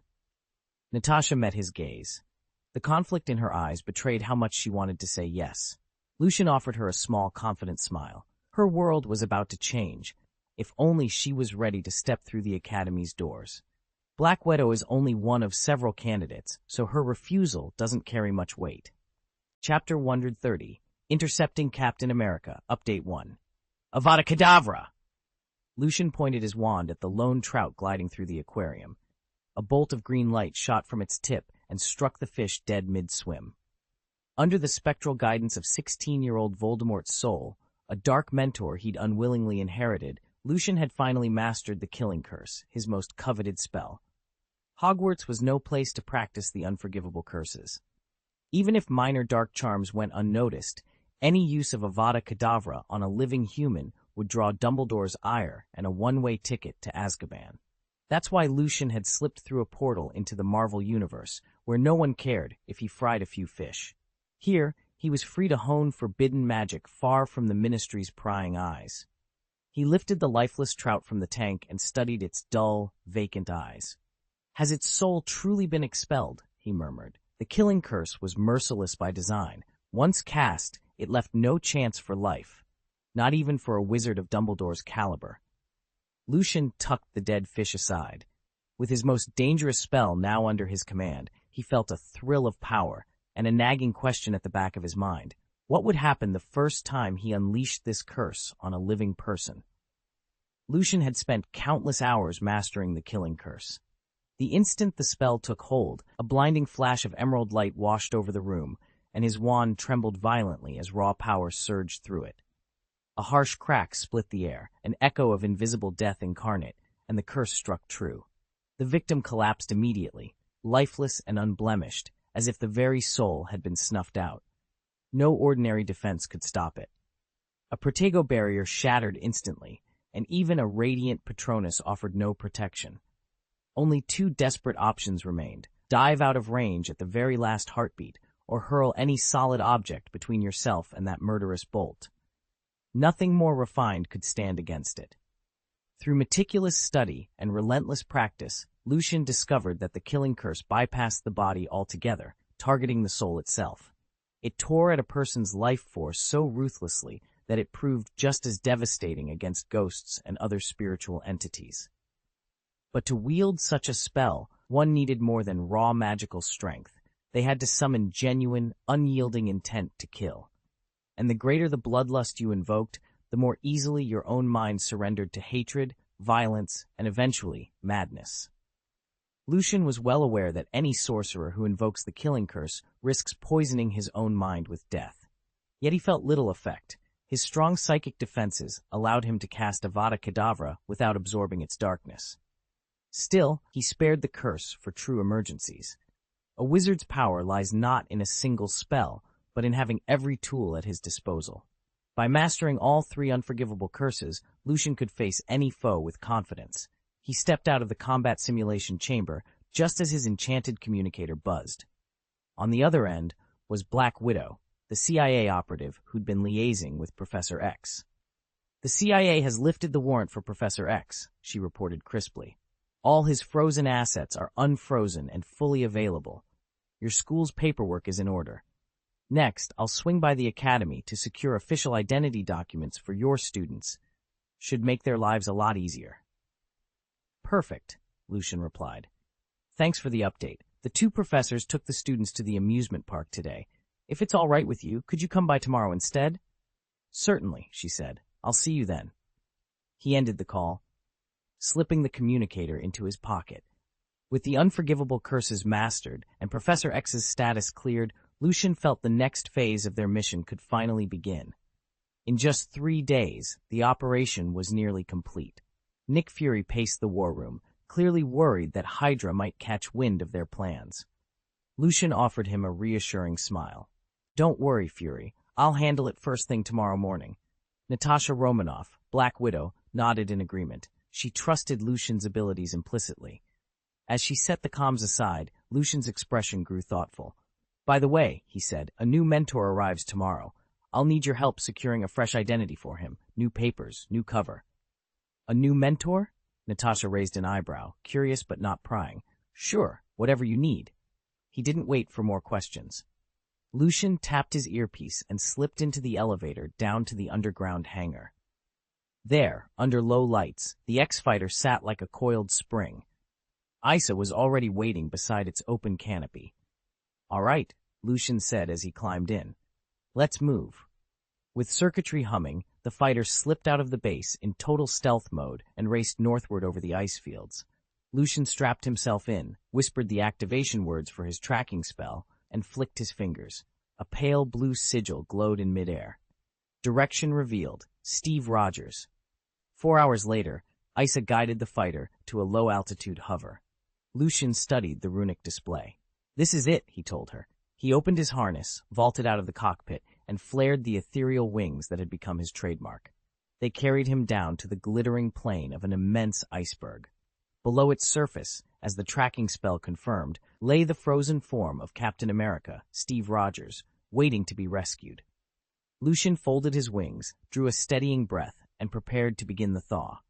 Lucian hovered over the ice floe, narrowed his eyes, and barked. Thunder explosion.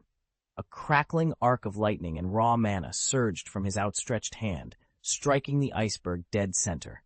The frozen mass shuddered, then erupted in a series of thunderous booms that left a cavernous hole where solid ice had been. Unfazed by the torrent of mana pouring from his core, Lucian unleashed one explosion spell after another. 20 relentless minutes later, the drifting ice had shattered into fragments, revealing the rusted silhouette of an old aircraft beneath. With a graceful sweep of his arm, he invoked a precise slicing rune. A clean, circular hatch appeared in the plane's weathered fuselage, just large enough for 2 to slip through. Lucian dropped into the cabin and found himself face to face with the legend frozen at the controls. Captain America, entombed in a thick block of ice, shield still strapped to his arm. It had been more than 60 years since Rogers had last drawn breath.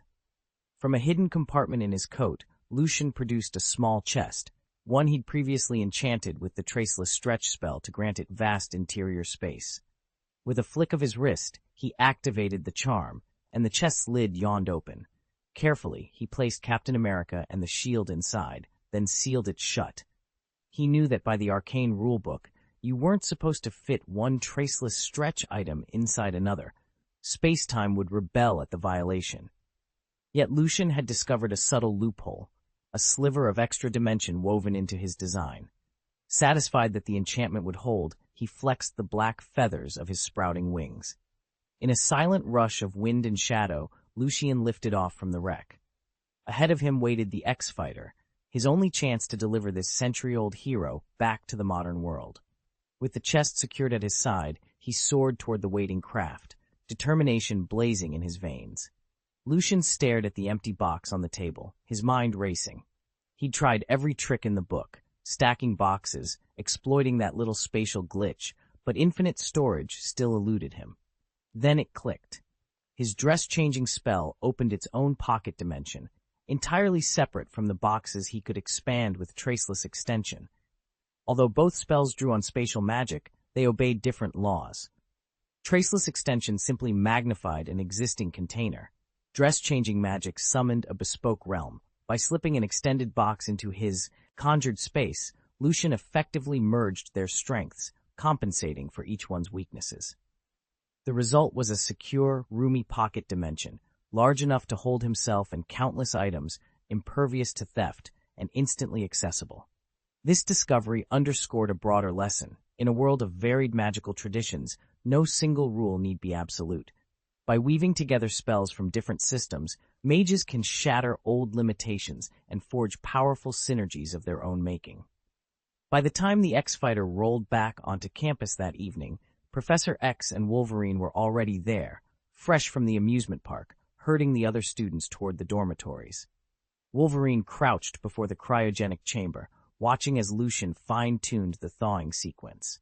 With each passing second, frost receded from the glass, revealing a motionless figure in a familiar uniform.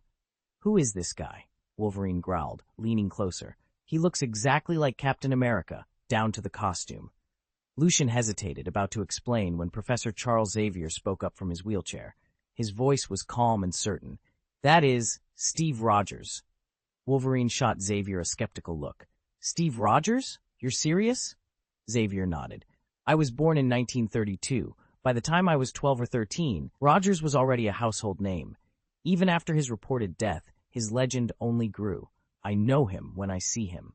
Wolverine turned back to the frozen soldier, eyes widening. "It really is him." Lucian stepped back, a faint smile on his lips. "And don't forget, please cast your vote for me at the end of the month." Chapter 131. My name is Xiamin. Second update. Wolverine was born in 1832. He lived through countless conflicts, and when Captain America emerged during World War II, Wolverine fought alongside him as an American soldier.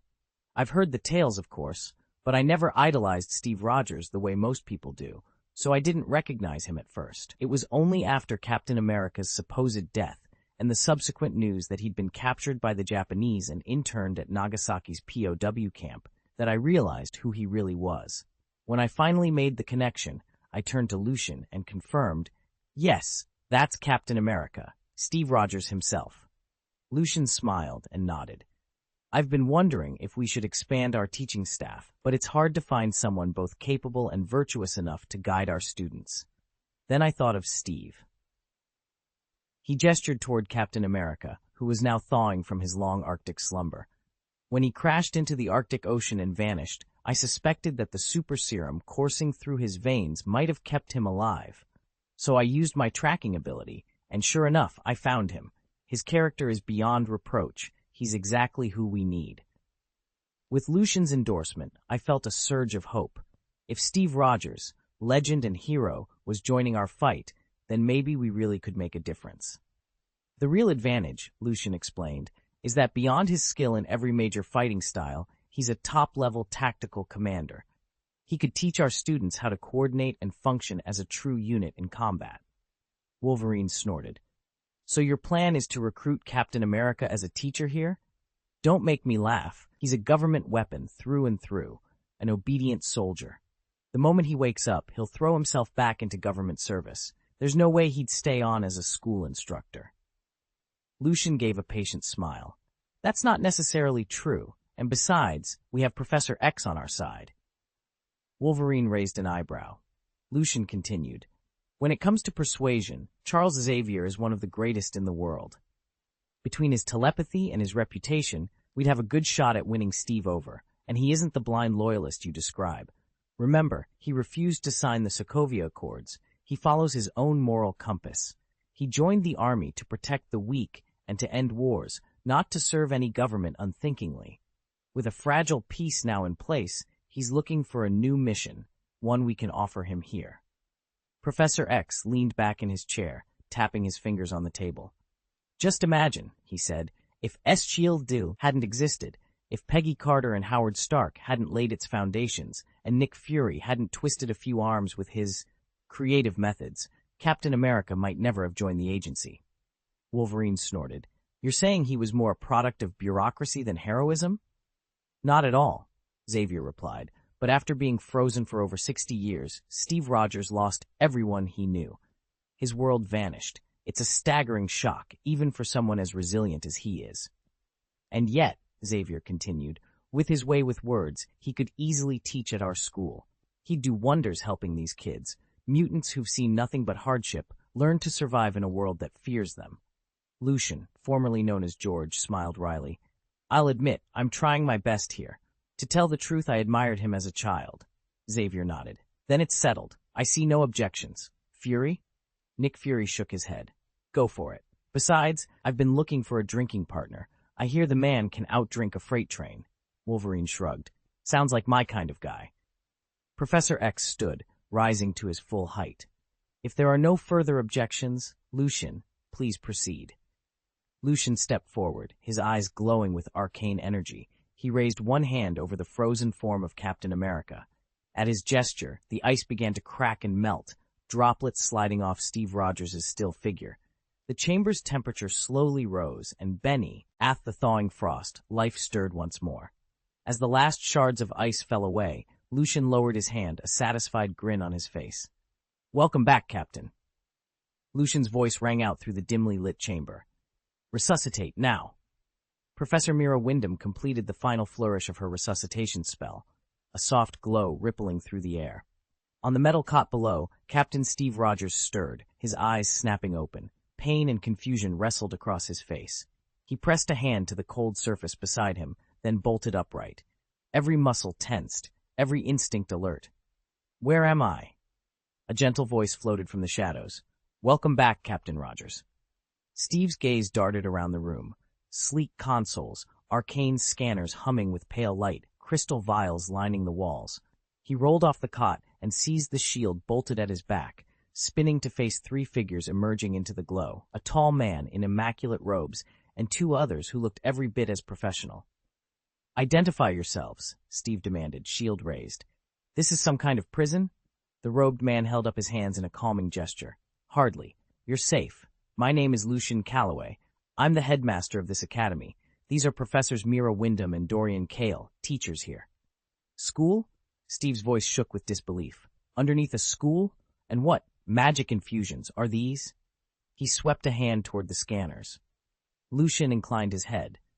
Yes, Esser Academy is a hidden institution for people with extraordinary abilities. What you see here are instruments that blend science and arcane arts. Yesterday, we recovered your body from the glacier. You'd been in a coma for weeks. We used every remedy we could command to bring you back. Steve's jaw clenched. I'm a soldier, not a subject for experiments. Mira stepped forward, her eyes kind. We're not experimenting on you. We saved you. Your plane crashed on a reconnaissance mission. You were near death. Without the spell and our medical protocols, you wouldn't be here. He stared at her, trying to swallow his fury and his exhaustion. So why lie to me? Why wake me up down here, chained to all this sorcery? Dorian answered gently, because the world you knew has changed, Captain. Threats have grown beyond the scope of any single army. We need you, your experience, your leadership. Steve wrenched his gaze toward the door, as if about to break through it. Then, inch by inch, the weight of the moment, of the Academy's strange machinery, of his own fatigue, pulled him back. He lowered the shield, setting his boots onto the polished floor. Lucian offered a chair. We have much to explain. Will you sit? Steve exhaled slowly and dropped into the seat. His shield thudded gently against the ground. Around them, the scanners dimmed, and the runes etched into the floor faded to soft lines of light. Lucian took a reserved seat across from him. "Captain Rogers, you fought tyranny before. Now, a new battle is rising. We hope you'll stand with us when you understand the full story."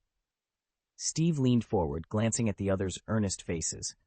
The world had plunged him through ice and darkness, and now into an academy of miracles. His hand drifted to the rim of his shield. "Then tell me everything," he said. "I'm listening." Lucian had a sinking feeling that they'd stumbled into a hidden Hydra stronghold. Before he could say more, Wolverine, ever the hothead, raced straight at Captain America. "Whoa, hold on!" Lucian called out, but Wolverine was already in motion. In the blink of an eye, Wolverine skidded to a halt, mere feet from Cap. The super soldier didn't bother with pleasantries. He swung a solid right hook that caught Wolverine square in the jaw. Logan staggered back, snarling, then countered with a swift sidekick that knocked Cap off balance. "You might be 90+, Wolverine growled through gritted teeth, "but I'm over 100, and I've got the claws to prove it." He flexed his adamantium talons, ready to rip into that iconic round shield. Cap, recover. Ed quickly, hefting his vibranium disc in both hands, only to have it ripped away in a flash of green-sparked magic. Lucian stepped forward, wand raised and intoned, "Expelliarmus!" The shield spun out of Captain America's grasp and clattered to the floor. Before Cap could react, Lucian followed up with another incantation. "Confinio." Thick, glowing ropes shot from his wand, wrapping tightly around the super soldier's wrists and torso. Cap struggled fiercely against the bonds, but found himself held fast. "You're with Hydra," Captain America snarled, glaring at Lucian and his two allies. "No one else uses twisted enhancements like you do." Lucian met his stare without flinching. "We're not Hydra," he said evenly, "but we have plenty of reasons to keep you right where you are." As Wolverine and their third companion moved to secure the room, Lucian prepared to press for answers. Hydra or not, he needed to know what Cap was doing here. Lucian glanced at Professor Xavier and Wolverine. "Never mind. Seeing is believing." With that, he gently scooped Captain America into his arms, spread his wings, and launched them skyward. Within moments, they were soaring above Manhattan's glittering skyline. "Look down," Lucian said as they hovered over Midtown. "This is New York in 2010. You've been asleep for 65 years. Captain America stared at the city below. The towering glass and steel skyscrapers, neon-lit streets, and streams of sleek automobiles were both familiar and utterly foreign to him. Born and raised in Brooklyn, he recognized the island's shape, its bridges and avenues, but this was no 1945 New York. He traced the avenues with a return of the old wariness in his eyes. "It is New York, but not my New York." Lucian landed lightly on the school grounds. With a soft click, he deactivated the energy restraints on Steve's wrists. "Professor, he's all yours." He stepped back as Professor Xavier's chair glided forward to greet the first Avenger. Once Captain America was safely under Xavier's guidance, Lucian returned to the training hall to resume his magical drills. The next morning, the school corridors buzzed with the news. After an all-night discussion with Professor X, Captain America had agreed to remain on campus as both a mentor and an instructor for the foreseeable future. At 9 o'clock sharp, Black Widow arrived at the school office to submit the children's identity documents. The moment she stepped inside and caught sight of the man behind the desk, dressed in simple jeans and a loose shirt, her face went pale. He could have been Captain America's twin, the same square jaw, the same clear blue eyes, the same easy confidence. "Lucian, is that Steve Rogers?" she asked in a low, urgent whisper. Lucian gave a small, amused smile. "No, don't get excited," he said, his tone light. "He just happens to look like Captain America. This is Mr. Shi Amen, our new teacher." Shi Amen inclined his head in greeting, offering a polite nod. Lucian stayed calm and collected, his heart steady as he watched Black Widow process the explanation. Chapter 132, The Magic Panda's Third Clone, Third Update. Natasha Romanoff's dark eyes narrowed as she studied the newcomer. "Shi Amen?" Lucian stood confidently by Steve's side. "That's right, Shi Amen is your new colleague's official name." Natasha frowned. "You changed Captain America's identity to this?" Steve, now going by Shi Amen, offered a respectful nod. We needed a solid cover. If I showed up on campus as Steve Rogers, everyone who's ever seen me would guess exactly who I am. Lucian added, with a fresh name on his school ID, he can move around without drawing attention. Fewer rumors, fewer headaches. Natasha crossed her arms. But he looks exactly like Cap. How can you be sure no one will notice? Steve stepped forward and extended his hand. I know your concern. I want you to trust me, Natasha. After a moment's hesitation, Natasha took his hand. His grip was steady, sincere. She searched his eyes, and for all her training in deception, found nothing but honesty. Lucian gave her a reassuring nod. Think it over. If you have any questions later, come find me. Natasha released Steve's hand and offered a curt nod. As Shyman turned to head into the school, her expression softened ever so slightly. Whether she was convinced or simply running out of time remained to be seen. The school's doors will always be open to you, Professor X assured lucidly. After Lucian took the photograph and submitted the necessary paperwork, he gave Black Widow a respectful nod as she prepared to leave. Then, with characteristic warmth, he waved in a second guest, Captain America. His arrival as the newest instructor marked yet another milestone in the school's growth. Later that evening, Professor Xavier briefed Lucian on his latest recruit. Lucian, I've identified a young mutant who would benefit greatly from our program. He paused, studying Lucian's reaction. Her name is Jessica Campbell, although her adoptive family now calls her Jessica Jones. She's 10 years old. Lucian leaned forward. What's her story? Professor X's expression grew solemn. Jessica was on her way to Disneyland with her family when an argument erupted between her and her brother in the back seat. Distracted, her father lost control of the car. It collided with a military transport carrying radioactive chemicals. Tragically, Jessica's parents and brother did not survive. She was the only one pulled from the wreckage. She lay in a coma for months. And when she awoke? Lucian asked quietly. She emerged with extraordinary abilities, superhuman strength, and the power of flight. I've monitored her progress these past days, and her control over these abilities is still very raw. I believe our school is precisely the place where she can learn to harness her gifts safely and responsibly. Lucian nodded. If you think she's ready, I'm ready to welcome her. Professor Xavier smiled, relief and pride mingling in his gaze. Excellent. I'll make the arrangements. Another bright mind and a powerful ally will be joining our ranks soon. Thus, with Captain America's arrival and the promise of a new student, the school's community of heroes continued to grow stronger and more diverse, unified under the guidance of Professor Xavier and Lucian's steadfast dedication. Lucian knew he wasn't the best person to handle student recruitment. Professor Xavier had far more experience reading people and convincing reluctant parents to send their children here. So they agreed that from now on, Xavier would take charge of admissions, freeing Lucian to focus entirely on his studies and his growing mastery of magic. With the professor's assets restored, neither the government, S.H.I.E.L.D., nor Hydra would dare interfere for the time being, and the school now boasted a teacher of both formidable power and shrewd intellect. Lucian finally felt he could set aside all other concerns. After finalizing the enrollment procedures with Professor X, Lucian returned to his dormitory and settled in for the night. His spiritual energy had developed so much in recent weeks that he could now maintain 3 separate bodies, or avatars, simultaneously, each under his perfect control and without a hint of lag. He took a quick shower, changed into fresh clothes, and lay down on his bed. No sooner had he closed his eyes than that familiar, wrenching sensation gripped him. The tearing of his soul as it forced itself apart to form a new avatar. Pain lanced through him, raw and relentless, and then his awareness slipped into this newly born perspective. Immediately, a 6-year-old memory, dull and oppressive, tumbled into his mind, demanding to be faced once more.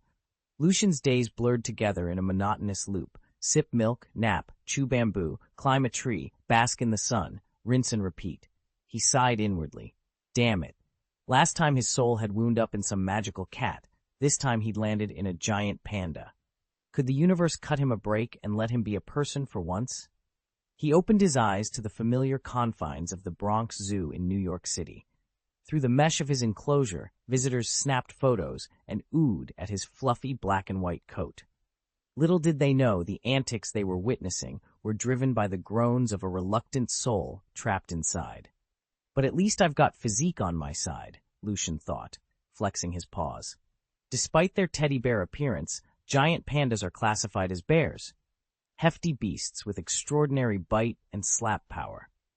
A full-grown male can weigh between 300 and 400 kilograms, and its bite force can approach 300 kilograms, only slightly less than that of a lion or tiger.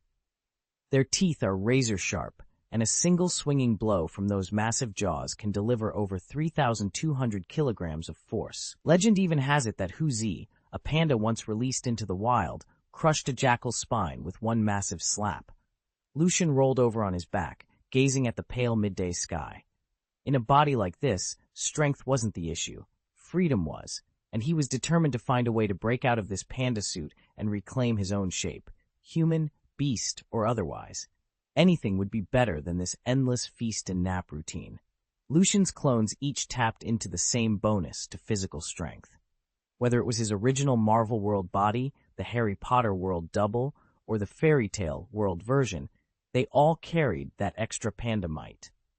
Even his newest panda clone had absorbed the bloodline traits and magical affinities of the others, stacking every advantage on top of his already formidable strength. He sat back on his haunches, bare bamboo stalks scattered around his massive paws. As practical as the panda form could be in a fantasy realm, it was wildly conspicuous in the human world. If he bolted from the zoo and lumbered onto city streets, he'd attract a swarm of gawkers before he could take 2 steps. He needed a concealment spell, something fast. In the Fairy Tale Guild, Mira-Jane Strauss was famous for her takeover magic, a form of transformation that altered appearance at will. With a gesture, she could metamorphose her entire body, or just a single feature, like turning only her head into that of a harpy. Lucian's mind raced. If he could learn even a basic version of her transformation magic, he could hide his panda form under a human guise and move freely. Of course, transformation magic was purely cosmetic. It changed outward form, but didn't grant the actual powers of the creature you mimicked.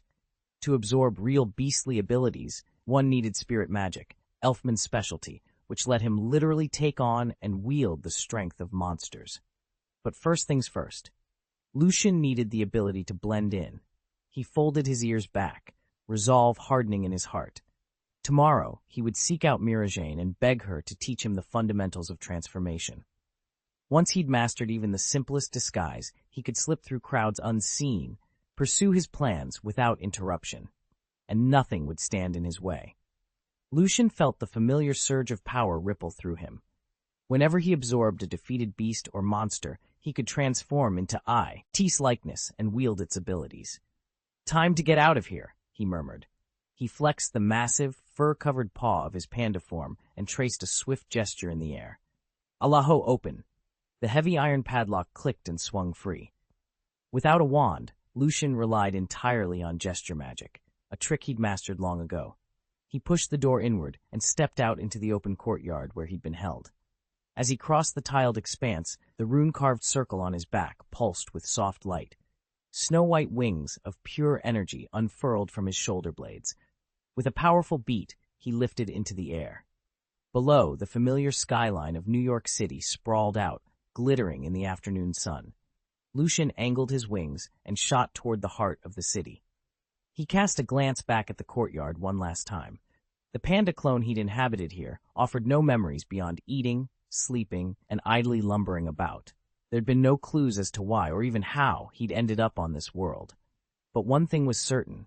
This was no ordinary place. Lucian straightened his shoulders as he gained altitude. Somewhere below, answers waited, and he would find them. Lucian had pieced together, from the reports of his 2 predecessor clones, that this world teemed with extraordinary abilities, superhuman powers, and perhaps even real magic. Determined to confirm his suspicions, he resolved to travel straight to the heart of New York City, certain that its bustling streets and hidden corners would yield the answers he sought. Meanwhile, a young zoo security guard making his evening rounds near the panda enclosure froze in disbelief.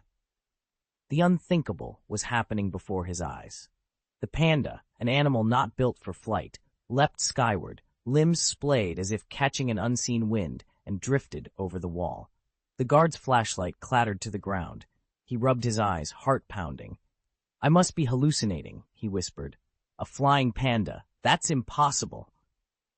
But when he mustered the courage to peer inside the now empty habitat, a cold dread washed over him, as though the very ground had vanished beneath his feet. Chapter 133, The Magician's Apprentice World, 4th Update. Lucian soared through the night sky, heading straight for Manhattan's most dazzling district.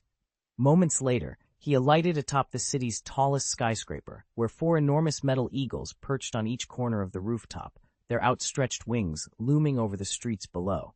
It was well past midnight, and the darkness concealed his arrival. Any daytime flight, he knew, would have drawn too much attention. He hovered near a glass wall facing out, eyes fixed on a massive electronic billboard across the street.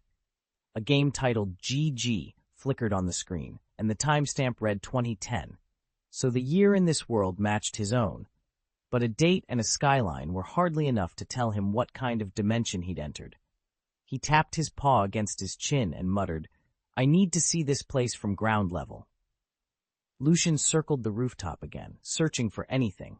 Signs of magic, strange energy signatures, anything that might explain where he was. After a few fruitless loops, he decided to leave the vantage point. His next move, locate a computer and scour the internet for clues. But appearing as a talking panda in a public cafe, that was an invitation to chaos. He needed somewhere private. A villa or a suburban home with a standalone computer would do nicely. Within minutes, his keen eyes spotted a well-kept estate just beyond the city's edge, neatly trimmed hedges, a softly glowing lamp by the entrance, and no obvious occupants in sight. Lucian smirked beneath his fur. "Perfect," he whispered. With that, he prepared to descend into the unknown, determined to unearth the secrets of this modern world and find a way back to his own. Lucian dropped silently onto the marble balcony of the villa. With barely a whisper, he traced a simple unlocking spell, and the door swung open.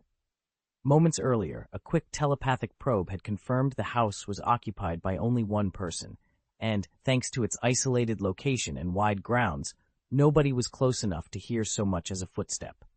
Inside, a bald, middle-aged man lounged on a sumptuous leather sofa, headphones on and a glass of red wine in hand. He sat up abruptly when the balcony door slid open and stared in utter disbelief. Striding through the entrance was a fully grown panda, upright on 2 legs, unfazed, and heading straight for him. "What?" the man choked out, nearly spilling his wine. His eyes went wide. If he hadn't been stone-cold sober, he'd have sworn he was hallucinating.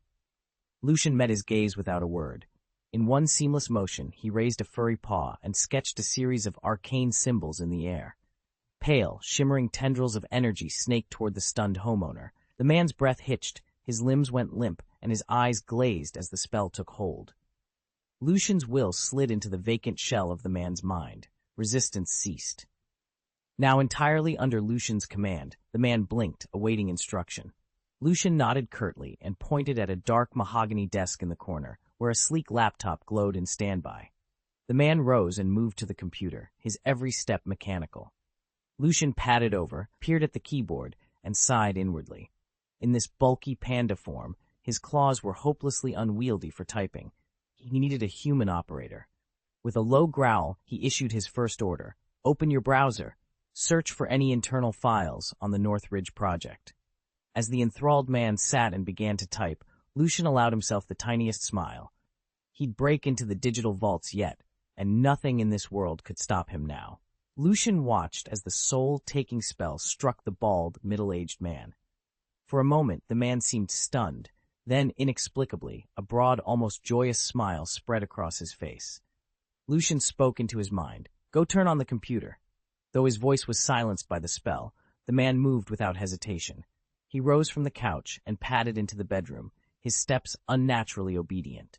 Lucian followed and stood in the doorway as the man powered on the desktop machine. "Search for any news about magic," Lucian ordered telepathically.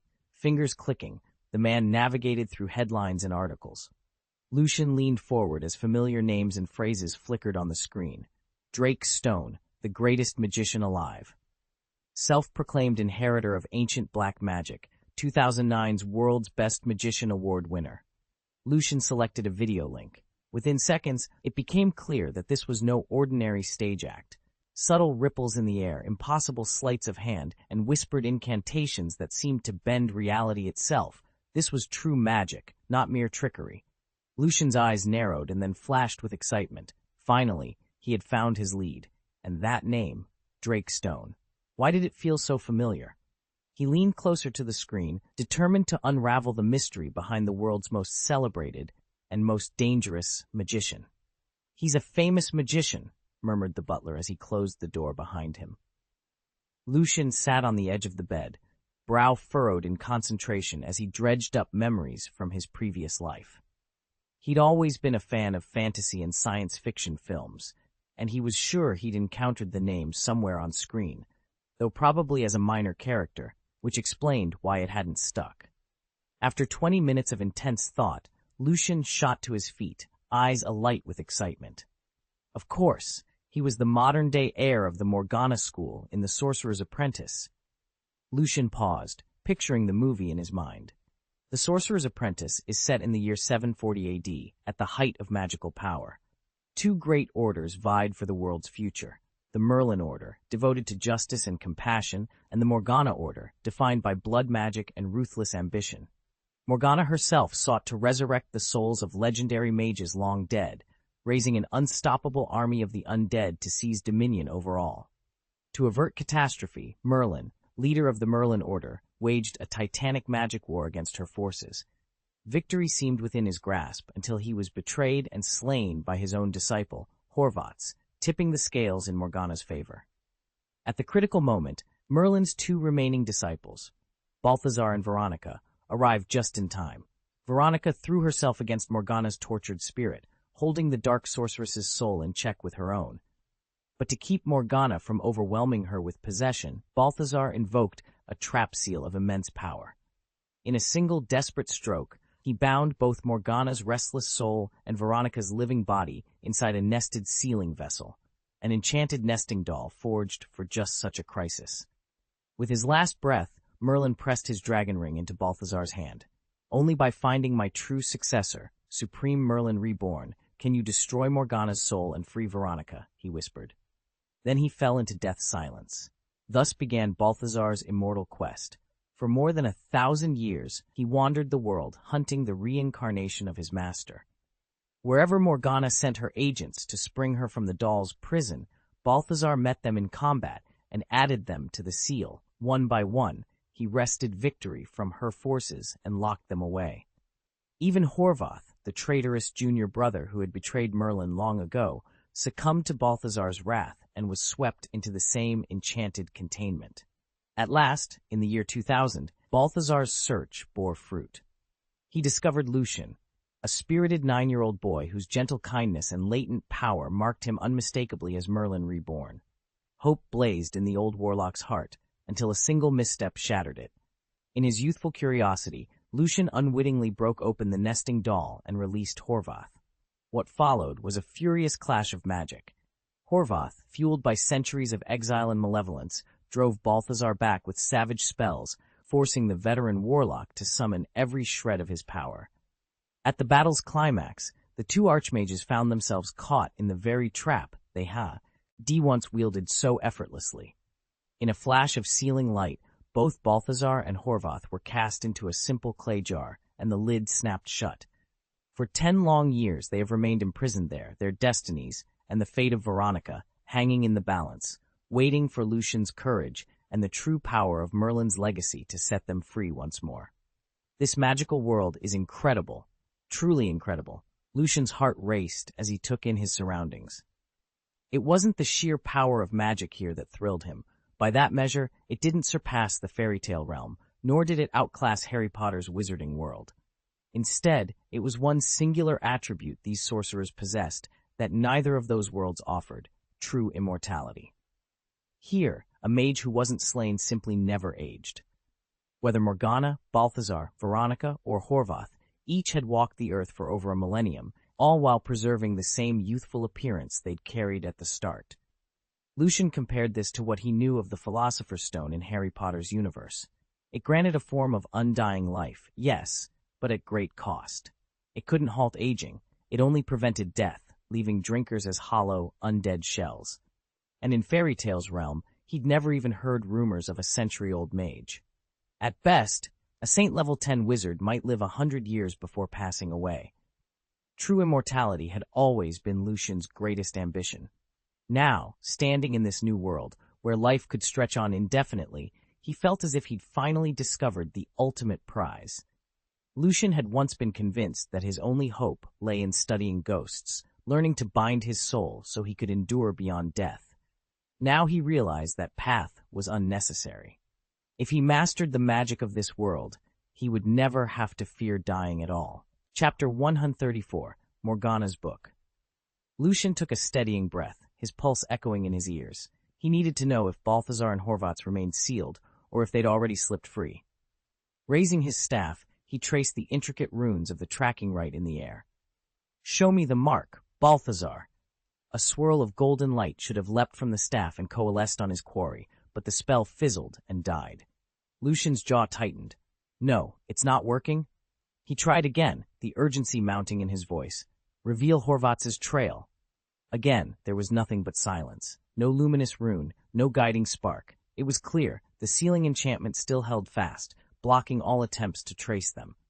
If neither brother could be located, the conspiracy in his memory had yet to unfold.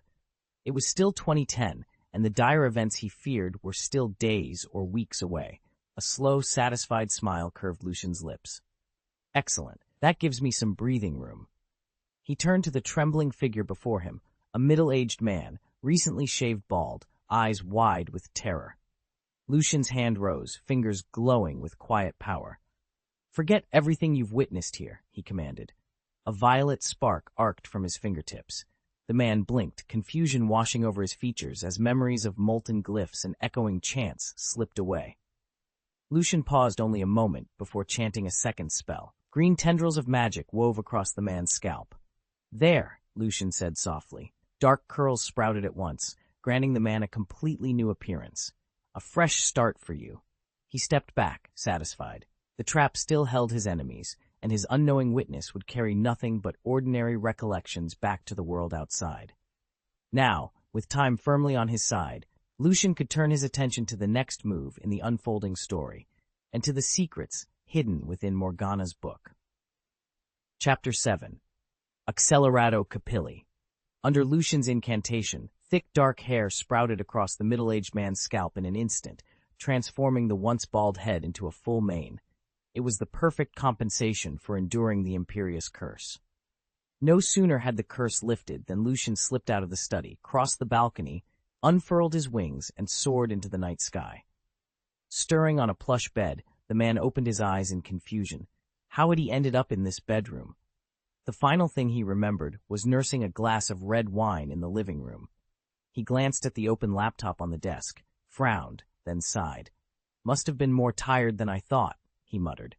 Shutting the computer, he decided a hot shower and an early night were in order. After all, there was a major project to tackle tomorrow. In the bathroom, he caught sight of himself in the mirror and froze. A thick, glossy mane framed his face, long, healthy hair where none had grown in years. He reached up to touch it, disbelief and joy warring on his features. "I actually grew hair," he whispered. Neither pills nor lotions had ever done this. It had to be a medical miracle. High above, Lucian hovered on silent wings. Fingers weaving intricate runes in the air, he murmured a second spell of detection. His quarry lay hidden somewhere below, and the hunt was far from over. Direction confirmed, Drake Stone. As Lucian finished the incantation, the tracking spell at last held. A slender, golden arrow shimmered into view before him, hovering in midair and pointing unerringly north. With Balthazar and Horvath still bound within the seal, Drake was the only unaccounted-for heir of the Morgana sect, and Lucian's next target. Drakestone's story was as tragic as it was remarkable. When he was 15, his master had confronted Balthazar in a desperate attempt to free Morgana's captive spirit. The effort failed, and his master fell in battle, leaving Drake orphaned and alone. Rather than devote himself to study, he relied on the scraps of arcane knowledge he'd already absorbed and reinvented himself as a stage magician. Over the past decade, he rose to fame as a Daz, Ling showman, indulging in fine clothes, luxurious surroundings, and applause. Lucian had come for two priceless treasures in Drake's possession, the magician's ring he wore and the legendary Book of Morgana. In their world, every spellcaster needed a focus. Without a proper medium, weaving magic was all but impossible. With Drake's enchanted ring in hand, Lucian could channel spells as easily as with a wand, and the Book of Morgana, an ancient grimoire chronicling every incantation of the sect, was too dangerous to leave unclaimed. Clutching his own wand, Lucian cocked an eyebrow at the gleaming arrow, then set off, determined to claim both prizes and finally restore the Morgana legacy. Lucian assessed the situation coolly. Even without a wand in hand, forced to rely solely on gesture spells, he knew he could handle this half-hearted Drake. He wasn't about to throw himself into a straight-up duel. Instead, Lucian picked up the faint trail of golden arcane residue and traced it to Drake's high-rise apartment. Drake occupied the penthouse, its lights still blazing well past midnight. Peering through the expansive glass, Lucian saw Drake lounging amid 6 statuesque companions, an all-night revelry that suggested he wouldn't turn in any time soon. Satisfied, Lucian landed softly on the roof above the penthouse, settling in like a seasoned predator. All that remained was patience. At 3 o'clock in the morning, the glow behind the curtains finally winked out, and Lucian knew his moment had come. Lucian pressed his palm to the glass facade of the hall, eyes flicking over the discarded clothes on the floor and the 2 figures disappearing into the bedroom. Silently, he whispered the unlocking rune. With a soft click, the window sash eased open. Lucian slipped inside, ducking under the frame. Creeping along the corridor, he halted at the bedroom door. From within came anguished cries and a high-pitched gasp, Drake's unmistakable sign of vulnerability. This was his chance. With a fierce kick, Lucian burst the door open and thrust out his hand. "Petrify!" he shouted, unleashing a full-body binding spell. Ghostly chains shot through the air, aiming to freeze Drake in his tracks. At that same instant, Lucian's hidden power flared. Every metal object in the room, the iron bed frame, a metal bracelet on Drake's wrist, sprang to life and lunged at its master. With a metallic snarl, the bracelet was ripped free from Drake's arm. "Giant transformation!" Lucian roared. Magic crackled around him, and his form ballooned until he stood as a colossal panda, his shaggy head brushing the ceiling. Even as his massive paw swung forward, Lucian realized with a jolt that he'd waited too long. Derek had barely freed himself when Lucian struck. Before he knew what was happening, Lucian's full-body binding spell froze him in place, and with a thought, Lucian drew the metal magic ring back from Derek's finger. The entire attack was over in a heartbeat. Come to think of it, Derek was only a third-rate magician, more interested in chasing women than practicing spells, and he'd never faced real combat. A seasoned sorcerer would have sensed Lucian approaching long before he drew that close. "Ah, giant panda!"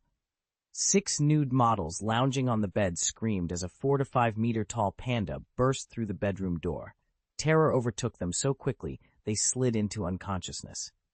Derek, frozen solid, could only curse inwardly at how thoroughly his preparations had gone to waste. With a ripple of magic, Lucian reverted to his human form. He slipped the reclaimed ring back onto his finger, its power humming at his touch, and turned his gaze to the nearest fallen model, ready to cast his next spell. Lucian didn't hesitate. He lifted his staff and shouted, "Collapse!" A crackling bolt of sapphire magic shot from its tip, striking all 6 figures lined up before him. The power and speed far outmatched any wand he'd ever used in the Harry Potter world, though still a shade short of the raw force he'd wielded in fairy tale. One by one, the 5 Mimi my mages crumpled into deep sleep, their memories gently wiped away. At the end of the row, a real opponent, Derek, was caught in Lucian's full-body restraint spell. Without pause, Lucian wove his fingers through the air and invoked legilimency. In an instant, Derek's mind lay bare before him. "Found it," Lucian murmured, a triumphant smile spreading across his face. Cradling the bound Derek in one arm, he strode into the adjoining bedroom. With a swift kick, he flipped up the bed frame to reveal a reinforced steel chest hidden beneath. Inside lay an enormous tome, half a meter thick and etched with Morgana's sigils. The legendary Book of Morgana, every spell ever devised by the secretive sect, now finally within his grasp. At that very moment, Derek's mother burst through the door. She froze, horror on her face, as she took in her son, gagged and motionless in the arms of a hooded stranger. Poor Derek, who had spent the afternoon entwined with his girlfriend, could never have imagined being ambushed in his own home by a magic panda, stripped of both his enchanted ring and the priceless Book of Morgana. The gall of it all. It was a theft beyond belief, and Lucian held all the answers now.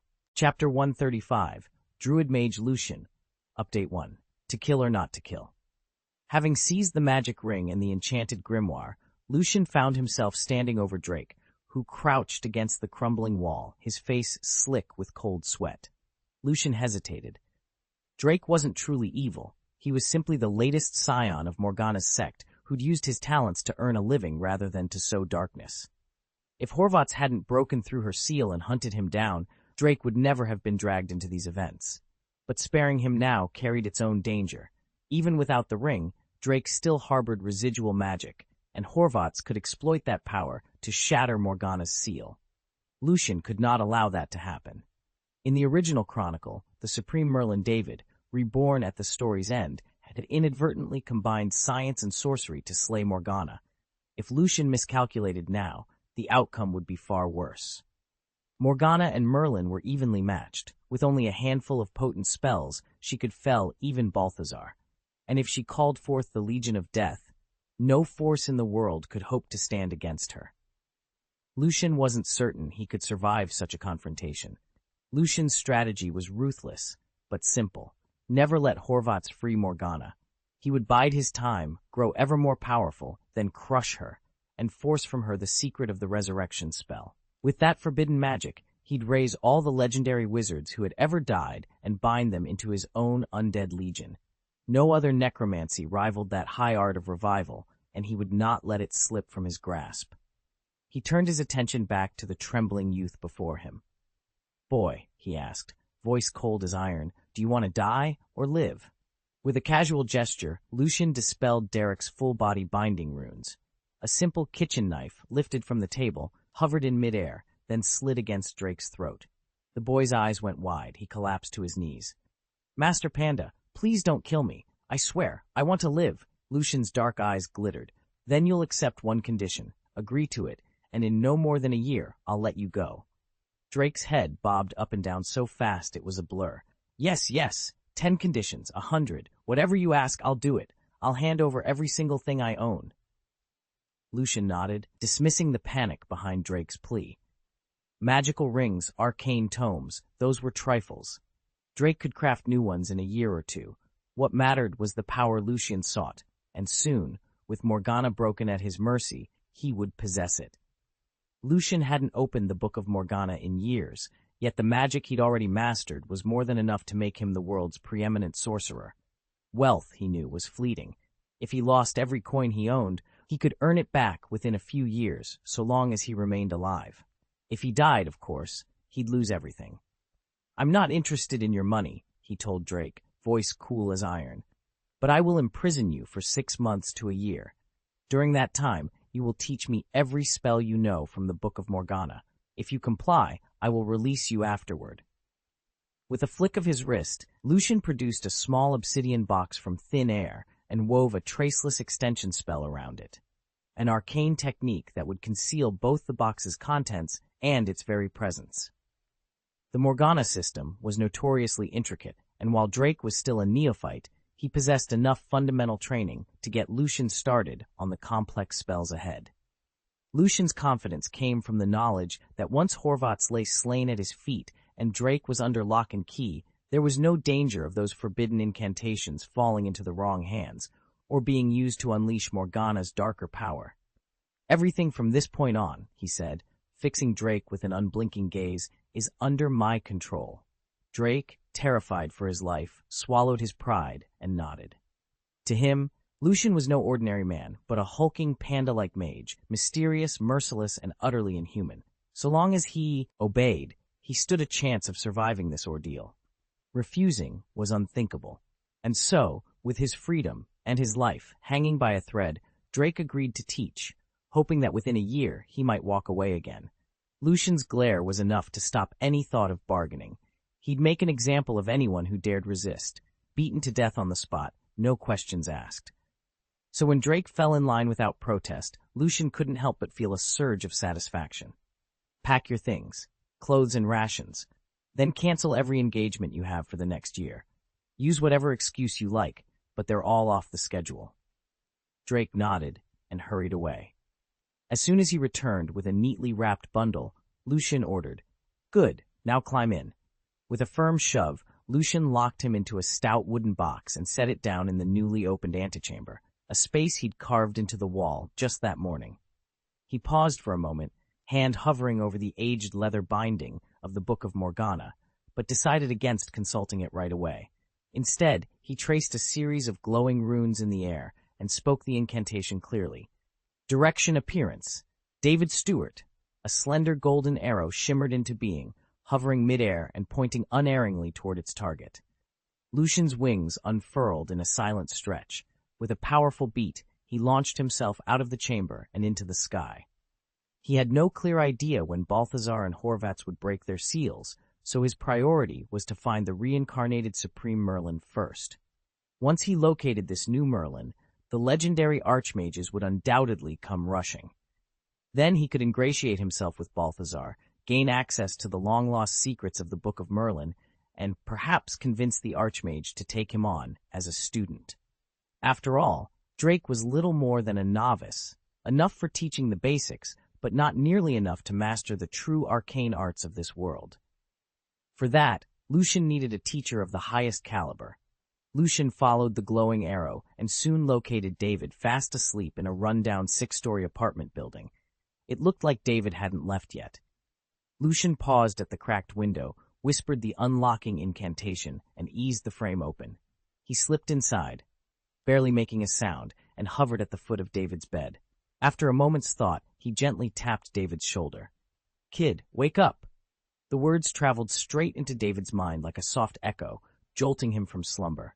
He blinked blearily, then whispered, "Who's there?" David's eyes widened as he registered the large panda head looming over him. His jaw dropped. "Am I dreaming?" "You're not," Lucian replied, lowering the panda mask until his eyes met David's.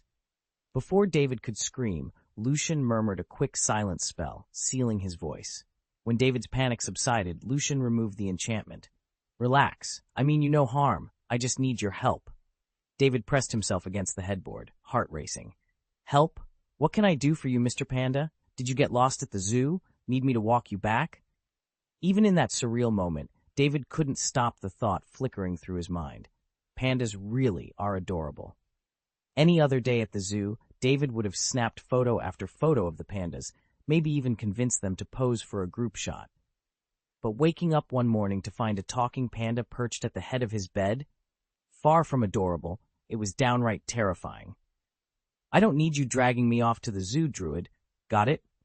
The panda's voice was gruff, matter-of-fact, a startling contrast to its fluffy exterior. David's heart pounded. He hadn't believed in magical beasts since he witnessed that duel of sorcerers 10 years ago, but here one was, demanding his help. He swallowed and pulled a chair up to the bedside. "Look," he said, "I know a fair bit about druids, but I can't undo someone's magic. If you need a cure, you've come to the wrong person." The panda's dark eyes flickered with frustration. "I'm not just any panda." With a sud and flourish, it revealed a deep, resonant voice. "My true name is Lucian. I am a mage. I cast that druidic spell on myself, and now I can't break it. I came to you because you're Merlin reborn. You can restore me to human form." David closed his eyes, memories racing back to that cataclysmic battle he'd witnessed as a child. He never thought the legend would speak to him again. "I'm no Merlin," he stammered. "I know lore. I speak to the spirits, but real magic? I've never wielded it." Lucian's furry paw lifted from the bed. With a quiet hum of power, the Merlin dragon ring, an ancient relic engraved with a winding silver dragon, rose from the tabletop and floated toward David. It hovered for a heartbeat before settling gently into his palm. David stared at the ring, its runes pulsing faintly in the dawn light. All at once, the impossible felt possible. The fate of this stranded panda, and perhaps the fate of magic itself, rested on whether he could claim the power of Merlin and set Lucian free. Chapter 136. Meditation method for immortality, second update. What does any of this have to do with Merlin's reincarnation or the so-called supreme magician? I don't follow, David said, swallowing hard. His fingers drifted to the dragon ring he'd worn for 10 years, and a cold doubt crept in as he remembered the strange words from that dusty antique shop. He'd been content with a simple life. He didn't want to chase after legends. Lucian, I think you've got the wrong man. Lucian didn't miss a beat. He'd been waiting for an excuse to get close to David, hoping it would lead him to the archmage Balthazar. Hear me out, he said quietly. An old sorcerer once told me, in the year 740 AD, a magnificent trial took place. The setting, house numbers, decor, layout was so elaborate it cost over 200,000 in old Earth currency. No amateur could afford such a spectacle. Only someone of Balthazar's means and mastery would orchestrate it. David shrugged, attempting to shrug off the implication. But this ring came from my grandfather. He recovered it on an expedition and gave it to me a decade ago. There must be another explanation.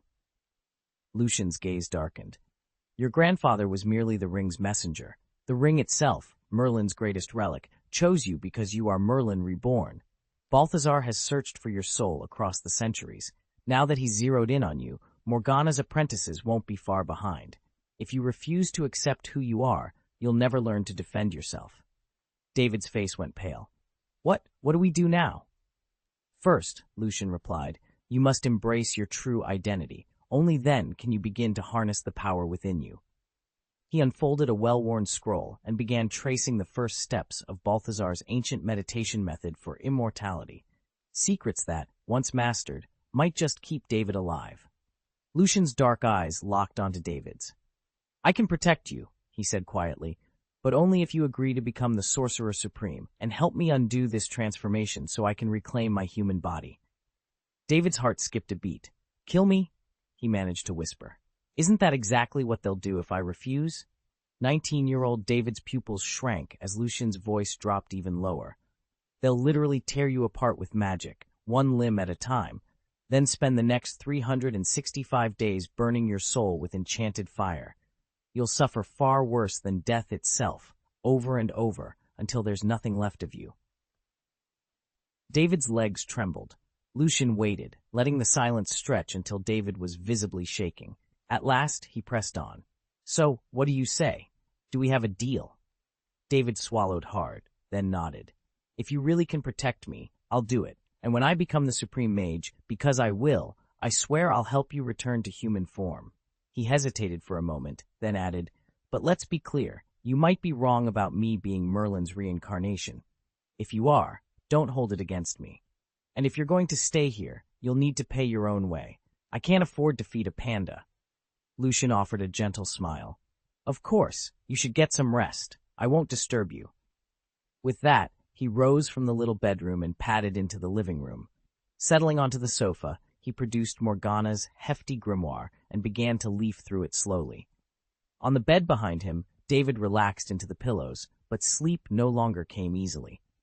What he had just witnessed eclipsed even that strange antique shop encounter from 10 years ago. Magicians in this world actually had a structured hierarchy? Lucian's fingers hovered over a passage titled Foundations of Arcane Mastery. He read that there were 1,000 distinct levels of magic user here. A neophyte begins at level 1, by deep meditation, channeling magical energy, and refining one's comprehension of the arcane. A mage could ascend through the ranks. Beyond level 500, practitioners effectively ceased aging. Longevity was granted by sheer power. To date, only 2 sorcerers had ever reached the pinnacle, level 1000, the legendary Morgana herself and the equally formidable Merlin. As Lucian turned the page, David's mind swirled with questions. Clear tiers of magical attainment, and Morgana at the very top. This world held wonders far beyond anything he'd imagined. Lucian hunched over the open grimoire, his dark fur illuminated by the soft glow of dawn. As he absorbed the world's magical lore, the sky outside the window lightened until, just after 6, David shuffled in from the bedroom, rubbing the sleep from his eyes and bearing telltale dark circles. Good morning, David, Lucian greeted, sounding every inch the polite host despite his bear's paws. David yawned. Morning, Panda. Lucian smiled, revealing just a hint of sharp canines. You can call me Lucian. David blinked, hesitating as if weighing his words. After 3 hours of wrestling with the decision, he still wasn't sure. Living with a literal panda was inconvenient enough, and in his 10 years on Earth he'd never met a single magician. What were the odds he'd need one? Yet the thought of Lucian's claws gave him pause. Hang on a second. David fumbled for the words, staring at the creature-turned companion like it might pounce. Before he could change his mind, Lucian raised one fluffy paw and murmured a quick incantation. A soft hum filled the kitchen, and in less than a minute a full breakfast materialized on the table. Fluffy pancakes stacked high, sizzling bacon, fresh berries glistening with dew, and a perfectly folded omelet. "Breakfast is served," Lucian rumbled, settling onto the sofa beside David. David's stomach growled in reply. He cleared his throat, forcing a smile. "Thanks, Lucian. I appreciate it." Lucian merely bowed his head, tucking into the meal with surprising delicacy. Outside, morning light spilled into their little home, and for a moment at least, David felt that keeping a panda magician might not be such a bad idea after all. "Clean up," Lucian commanded. With a graceful sweep of his hand, he activated a house-cleaning charm. In an instant, the cluttered apartment was transformed into a spotless haven, as though a professional cleaning service had just finished. "Restored to perfection," he declared, then pointed at the battered refrigerator. A few whispered words later, the appliance healed itself. Dents straightened, scratches vanished, and it gleamed like it had just rolled off the showroom floor. Turning to David, Lucian asked, "By the way, what did you want to say?" David blinked, surprise in his eyes. "Oh, nothing urgent. I just thought sleeping on the sofa might get uncomfortable. How about I buy you a proper bed?" David realized with a warm glow how lucky he was to have Lucian around. A magical panda to defend him against rogue mages, whip up breakfast, tidy the house, and even repair his appliances? Priceless. Lucian gave a lazy shrug. "No need. I'll stay in this box most of the time." He tapped a small wooden crate at his feet. "Just carry me with you when you go out." Lucian slipped the little box from his wardrobe, set it on the table, and flipped open the lid. In an instant, the tiny figure of Drake, no larger than a sparrow, darted inside, as though drawn by some magnetic pull. Lucian crouched beside it, eyes wide, and leaned in to examine the palm-sized container. "Magic," he whispered. "It's really magic." A thrill that had lain dormant within him for years suddenly crackled back to life. After a quick breakfast, Lucian tucked the enchanted box into his coat pocket and set off for campus.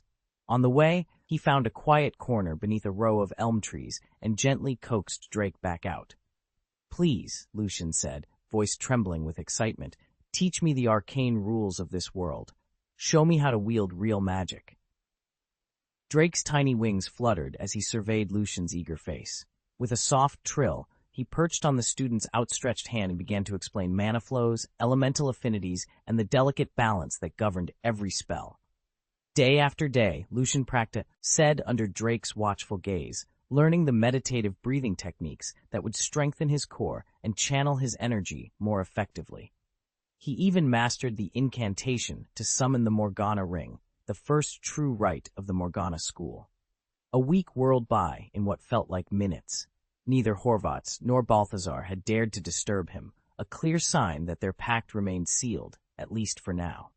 More important to Lucian, his bond with Drake had deepened into genuine friendship. Together, they had laid the groundwork for everything that lay ahead, a journey into the heart of magic, and the challenges no textbook could ever prepare him for. "Get up!" Lucian's eyes snapped open in the cramped wooden box. Instantly, crimson flames roared to life around him, casting flickering shadows on the walls. His fingers twitched as if guided by an unseen force, tracing intricate patterns in the air. Glowing runes sprang up at his feet, spinning outward until they locked into a perfectly formed circle. This was the Morgana Circle. Within its blazing boundary, any mage, whether deep in meditation or mastering a new spell, could amplify their power and accelerate their progress far beyond ordinary limits. Lucian stood at its center, already feeling its potent energy surge through him. 10 days after Lucian's new clone appeared, his panda duplicate was deep in mimicry magic training with Drake inside the sealed practice chamber. This was Drake's signature art, the very discipline that had earned him the title of the world's greatest magician. After a brief demonstration, Lucian immediately recognized echoes of the transfiguration charm in what he saw. Transfiguration can reshape inanimate matter into living forms. Professor McGonagall famously turns tables into piglets, but those creations think and act as the animals they've become, resisting direct control by their creator. Only a handful of advanced follow-up spells, like Malfoy's Serpent Conjuration or Hermione's Avian Summoning, impose the caster's will on the transformed creatures for combat support. Mimicry magic achieves a similar end, but does so through two distinct branches. There are two ways mimicry magic can bend the world to your will. First, you can summon painted creatures into reality as flesh and blood allies. Sketch a tiger in your grimoire, for example, and you can call it forth to tear into your enemies. Admittedly, beginners often manage only a chicken, but Lucian has grown clever enough to twist even that, turning his summoned poultry into hopping rabbits at a moment's notice. Second, you can animate existing sculptures, transforming them into living guardians. Spot a stone lion crouched by a temple gate? A few mimicry runes and it springs to life, roaring as it defends you. Even a carved bird can take wing once you imbue it with your enchantment. This goes beyond the so-called enlightenment charm of the Harry Potter world, which merely awakens inanimate objects without altering their nature. A stone bird granted enlightenment might walk, speak, or hop, but it'll never truly fly, for at its core it remains unchanging stone. Lucian was deep in his magical studies when the lid of the summoning box above him exploded open. A frantic voice rang out from the courtyard below. "Lucian, help me! There really is a sorcerer trying to kill me, and he's unleashed wolves." His blood ran cold. The seals on Balthazar and Horvath's had been broken. Horvath's wanted the dragon ring, and Morgana's nested doll seal. Without thinking, Lucian vaulted from the box and slid into position in front of David, just as two snarling wolves leapt at them. With a crackle of mimicry magic, Lucian's form blurred into that of a giant panda. Broad paws whipped out, sending the first wolf crashing into a fountain and the second skidding across the cobblestones.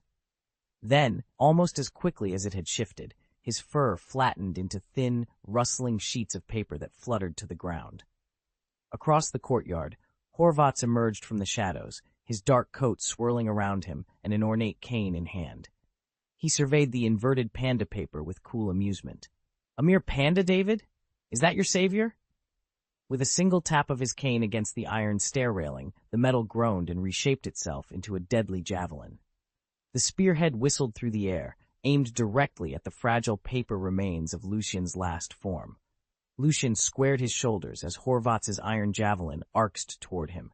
"You're seeking death with metal weapons against me?"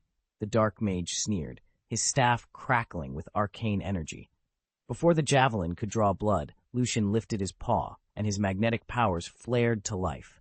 The spear trembled, then froze in midair suspended mere inches from Lucian's chest. No amount of Horvath's magic could budge it. With a sharp bark of command, Lucian reversed the polarity. The javelin hurtled back at Horvath's faster than it had come. The sorcerer's eyes widened in surprise, but he slammed his cane into the cobblestones. A shockwave of magic rippled out, twisting the javelin's path and sending it careening past him.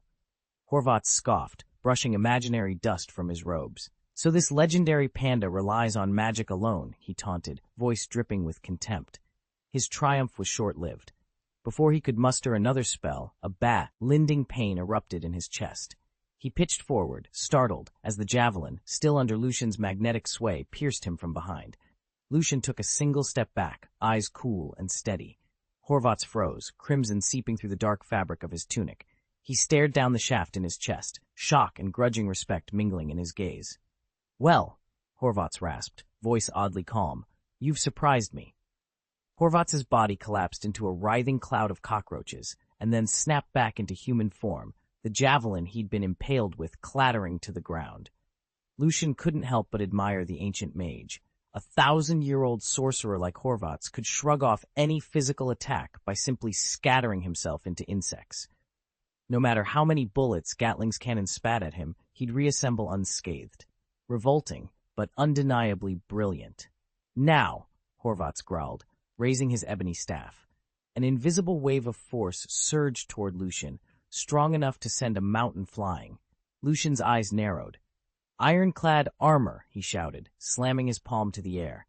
A suit of gleaming steel plates materialized around him just as the force blast struck, its full might pounding against the enchanted barrier. Seizing the moment, Lucian concentrated emerald energy in his other hand. "Avada Kedavra!" he cried, and a jet of viridescent light shot from his palm straight for Horvath's heart. Physical assaults meant nothing against a man who could turn into roaches. It was time to strike at the soul itself. Horvath barely had time to react. He'd scarcely registered the attack before the pulsing green death energy lanced toward him, and in that instant, his expression drained of color. He dared not shift into his roach form to absorb the blow. Instead, he clenched his teeth and swept a trash can into its path. The verdant beam collided with the metal bin, rattling it across the room, then vanished. Horvath let out a breath he hadn't realized he was holding. Lucian watched, eyes narrowed. He hadn't expected the killing curse to land so cleanly, but its sheer destructive power impressed him all the same. He made a mental note to refine its accuracy later. For now, he pressed on. "God's edge without shadow," he intoned. In an instant, an invisible blade of pure magic shot from his outstretched hand. Its transparency made it impossible to dodge. Even as Horvath morphed into his cockroach form, the blade slashed across his waist. When he reformed into human shape, a jagged wound burned fiercely along his side, and something about the cut felt unnatural. No matter how quickly his body tried to knit the flesh back together, a malevolent force kept it raw and bleeding. Horvath let out a roar of fury. "Damn panda! I'll end you for that!" Pain and rage flared through him. In all his years, only Balthazar had ever managed to draw blood from him, and now this upstart had done it too. With a hiss of contempt, Horvath lunged forward, his eyes blazing with lethal intent. "Stone giant!" Horvath drove his staff into the earth, and the ground itself seemed to shudder. In an instant, the soil cracked and heaved, birthing a hulking, 5-meter-tall golem of solid rock. With a thunderous roar, the stone behemoth barreled straight toward Lucian and David. Lucian's heart skipped a beat. He'd read about mimicry magic, but he'd never seen it deployed so spectacularly. The movies he'd watched hadn't prepared him for this. Still, he refused to be caught off guard. Drawing a deep breath, he raised both hands and called out, "Thunderburst!" Electricity crackled around him as he gathered raw power. A dazzling bolt of lightning streaked from his fingertips, arcing toward the charging giant. Lucian's eyes shone with determination. He intended to prove that even the most fearsome magic could be matched. Chapter 138, Mirror World, 4th Update. Lucian's first explosive spell struck the stone giant squarely, shattering its right arm in a shower of rubble. Seeing his tactic work, he immediately unleashed a second explosive spell, this time targeting the creature's legs. Boom! The giant staggered as its left leg crumbled, drastically slowing its advance. Without skipping a beat, Lucian fired a third, then a fourth and fifth explosive spell in rapid succession. By the time the wounded giant crawled close enough to strike, it lay in pieces, nothing but heaps of shattered stone. "Let's see which is faster," Lucian muttered to himself. "Your summoning speed, or my explosive spells." No sooner had he disintegrated the first construct than his opponent, the ancient archmage Horvath, raised a second stone giant. Horvath was famed as one of the realm's greatest sorcerers, a magician whose level exceeded 700, and whose reservoirs of mana rivaled those of the legendary magic panda. Confident in his might, he sneered, "You think you can outlast me? Let's test your magic power against mine." As the new stone giant lumbered forward, Lucian allowed himself a short, amused smile. He felt the familiar hum of mana gathering at his fingertips, ready to fuel another sequence of explosive spells. The air crackled with anticipation. Another round was about to begin. Lucian knew he couldn't match Horvath in raw magical reserves. After all, the veteran sorcerer had 1,000 years' worth of power stored up. But Lucian's wizard bloodline replenished his mana almost as fast as he spent it. Even if he battled until dawn, his energy gauge would scarcely budge. That was exactly the kind of war of attrition he thrived on. Boom, boom, boom. One explosion after another tore through the stone colossi Horvath had summoned, reducing them to rubble. The older wizard's brow creased with irritation. It had cost him dearly to animate those giants, yet Lucian's blasts barely seemed to faze him. How could his energy remain so untouched while Lucian's never wavered? An eagle's screech shattered the moment. Horvath spun around just in time to see a massive steel eagle hurtling toward them. Perched atop its metallic back was Balthazar, Lucian's most relentless foe. Outnumbered and outflanked, Lucian grasped that no victory awaited him here. With a swift gesture, he aimed at the antique shop's front window. Mirror realm! In a flash of shifting glass, Lucian dove through the pane and was gone. That magic is impressive, Lucian muttered as Horvath vanished through the mirror. He resisted the urge to follow. The old magician had countless tricks up his sleeve. Rushing in now could be a disaster. Horvath had just cast Mirror World, a high-level spatial spell chronicled in Morgana's book. By using any mirror as a portal, the caster slips into a parallel realm that reflects our own. Once inside, an ordinary pursuer, untrained in space magic, has no way to follow. And if you need to return, there will always be a mirror waiting to bring you back. The applications of Mirror World are wide. Escape, hide within the mirror realm, and your enemy cannot continue the chase. Infiltration, enter through one mirror, travel unseen, and exit at another mirror located near your objective. Trapping foes, send enemies into the mirror world and then smash every mirror around you stranded. They must find a mirror inside that realm before they can escape. Lucian sighed. Let the old fox get away, for now. Above them, the metallic giant eagle landed with a whir of gears. Balthazar leapt from its back, drawing his blade and racing toward the spot where Horvath's had vanished. Horvath's figure shimmered one last time in the mirror before vanishing entirely. Lucian stood watching the empty glass, a flicker of regret crossing his features. He turned to David and then to Balthazar. I just saw dozens of constables coming down through the air, Lucian said. We need to get out of here, mount my giant eagle, and we can talk once we're safe. David moved forward, his eyes widening in recognition. You're the mage who gave Lucian that ring 10 years ago. Lucian was already climbing onto the broad back of the metal eagle. He settled himself comfortably and sent his reply through their psychic link. Of course, let's go. Balthazar offered a small, approving nod. His own skill in mimicry magic rivaled Horvath's, and the giant metal eagle was a perfect example of his craft. Once he fully mastered this magic, he planned to replicate more of these statues around the academy, an automatic defense against any enemy foolish enough to approach.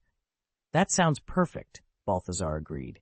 He placed his hands on the eagle's reins, concentrating on the magic that would make its wings beat. With a powerful lift, the mechanical bird rose up, shedding sparks from its metal feathers. David swung himself up beside Lucian. Having saved David's life earlier, Lucian had earned his complete trust. From his perch, Balthazar glanced back at Lucian's round, panda-like face, still puzzled by the lad's appearance, but confident in his abilities. With a smooth mechanical roar, the giant eagle shot skyward, carrying them all away from the scene. Balthazar had walked this world for over 1,000 years. He had witnessed the last of the fire dragons perish and seen empires rise and fall, but never before had he encountered a panda capable of wielding magic and speaking directly into one's mind. Fortunately, this extraordinary creature was an ally of David's, and so it proved a welcome companion rather than a threat. Together, the telepathic panda, David, the ancient mage Balthazar, and Lucian, who at that moment was trapped in the form of a great bear, mounted the back of a soaring giant eagle. With powerful wing beats, they cut through the sky until in no time at all, they reached the very summit of the city's tallest tower. One Balthazar remembered from the first days he'd spent observing this realm. The eagle dipped its wings and set them gently down on the rooftop. Once their feet or paws were planted, the four of them fell silent and linked minds. 10 minutes passed before Balthazar finally broke the quiet, projecting his voice into Lucian's thoughts. So, Lucian, the old wizard said, you've been transformed into a bear by some obscure magic, and you hope David can one day restore you to human form? Lucian's relief echoed in Balthazar's mind. Exactly. I've heard you seek Merlin's reincarnation.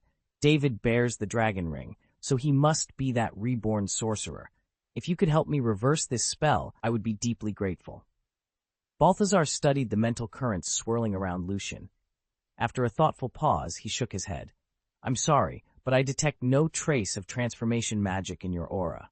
Whatever curse holds you now, it eludes even my centuries of lore. Maybe you really do need my teacher's strength to restore you to your original form, Balthazar said quietly. He wasn't lying. He genuinely had no idea whether Lucian had ever been human. Now, after all, Lucian stood before him in the shape of a panda. Lucian shook his head with a look of regret. Still, Balthazar could sense immense power surging through him. It wasn't quite on Balthazar's level, but Lucian was no ordinary creature. He had to be at least a 300-level mage. Balthazar was honestly surprised that Lucian had managed to hold his own against Horvath's, a wizard of over 700 levels, for so long. At that moment, David spoke up.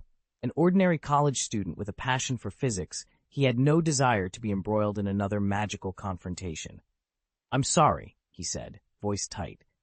"I really don't want to get involved in this again. I don't think I can help." Balthazar nodded, as if he'd expected nothing else. "Very well. But know this, if you agree to help me recover the sealed Matryoshka doll and bind Horvath's once more, I will leave your lives untouched. If you refuse, Horvath's will inevitably return to hunt you down. You are the reincarnation of Merlin, destined to become the world's mightiest Mage, and Horvath's will not rest until he has destroyed you." Lucian had long noticed that David still wore his dragon ring all these years later. It was clear he hadn't forgotten magic. If Lucian tempted him with a little sorcery later on, David would be hard-pressed to resist. For now, though, this was merely a way to buy time. Chapter 139, Chinatown Magical Melee, 5th Update. "Okay," David muttered. "I'll help, but I already threw that Matryoshka doll away outside the shop." He hesitated, unknowingly stepping right into Balthazar's trap. Lucian, who'd been watching from the shadows, said nothing. He'd gambled that David would lead them straight to the doll, and then he could tag along, hoping to learn a Merlin spell or two. "Tell me where you tossed it," Balthazar demanded, eyeing David with quiet intensity. "Give me your bag." David fumbled his messenger bag over to him. Balthazar set it on the ground, cupped his hands, and whispered an incantation. A faint glow pulsed along an invisible rune he'd inscribed on the doll earlier. After a moment, he opened his eyes. "It's back in Chinatown, down in the entertainment district," he announced. "We need to move fast if we're going to beat Horvath there." David glanced up at the enormous eagle perched on the lamppost. "Why not use your hawk to get us there?" Balthazar shook his head and started up the stairwell. "Wizards must stay out of human sight whenever possible. It's a founding rule of Merlin's order." Lucian followed silently, anticipation flickering in his eyes. Tonight, the chase through Chinatown had only just begun. The streets downtown were swarming with people, and the control eagle, our conspicuous armored van, would stick out like a sore thumb. Fortunately, I'd remembered the old sedan I'd parked 10 years ago in the underground garage of a nearby building. "We'll ditch the eagle and take that car," I said, pulling Balthazar and David aside. "If we hurry, we can beat Horvath's to the Matryoshka doll and save ourselves a world of trouble." Balthazar frowned. "Okay, but how do you plan to get us there right now?" I simply grinned and tapped the glowing magic circle on my back. In an instant, 2 broad, feathered wings, white as moonlight, erupted from my shoulders. "Of course I'm going to fly you," I replied. David gawked. "You can actually fly?" I shrugged, my black and white fur ruffling in the sudden breeze. I didn't see the point of showing off before, but we can't afford to waste time now. With that, I beckoned them both to climb on. Balthazar grabbed my left arm, David my right, and together we lifted off the ground. The city skyline slipped away beneath us as we shot north toward Chinatown. In minutes, if all went well, we'd be standing face to face with that precious Russian doll long before Horvath's even knew we were on the move. About 20 minutes later, the trio's carriage touched down on the roof of a 7-story apartment building. Balthazar slid through the hatch and set his feet on the concrete. "Wait up here," he told Lucian and David. "I'm going down to fetch that Matryoshka doll." David shifted uncomfortably at the edge of the rooftop. He hadn't learned magic yet. He knew he'd be no help, and Lucian's panda form drew too many curious stares from passers-by below to risk coming down with him. The streets, decked out in scarlet lanterns and thrumming with celebrants, seemed to have come alive at their arrival. David exhaled, gazing at the festive chaos. "It's so lively," he murmured. Lucian chuckled softly. Of course, today's their new year, like your Christmas back home. David's eyes widened. I didn't realize it was already New Year here. He studied the giant panda beside him. Speaking of which, you're a panda. Were you born in China? Lucian tilted his head. You could say that. He paused, choosing his words. My soul isn't native to this world. But if it helps, yes, I grew up in China before I came here. David's brow lifted in surprise. So that's why you know the customs so well. Lucian offered a small, knowing smile as Balthazar's footsteps echoed from the stairwell below. In the glow of the lanterns and the distant clamor of celebration, the two companions waited. For the matryoshka, for answers, and for whatever the new year might bring. Lucian laughed softly. You know, you remind me of Po from Kung Fu Panda. Ever seen the movie? Balthazar cracked a grin.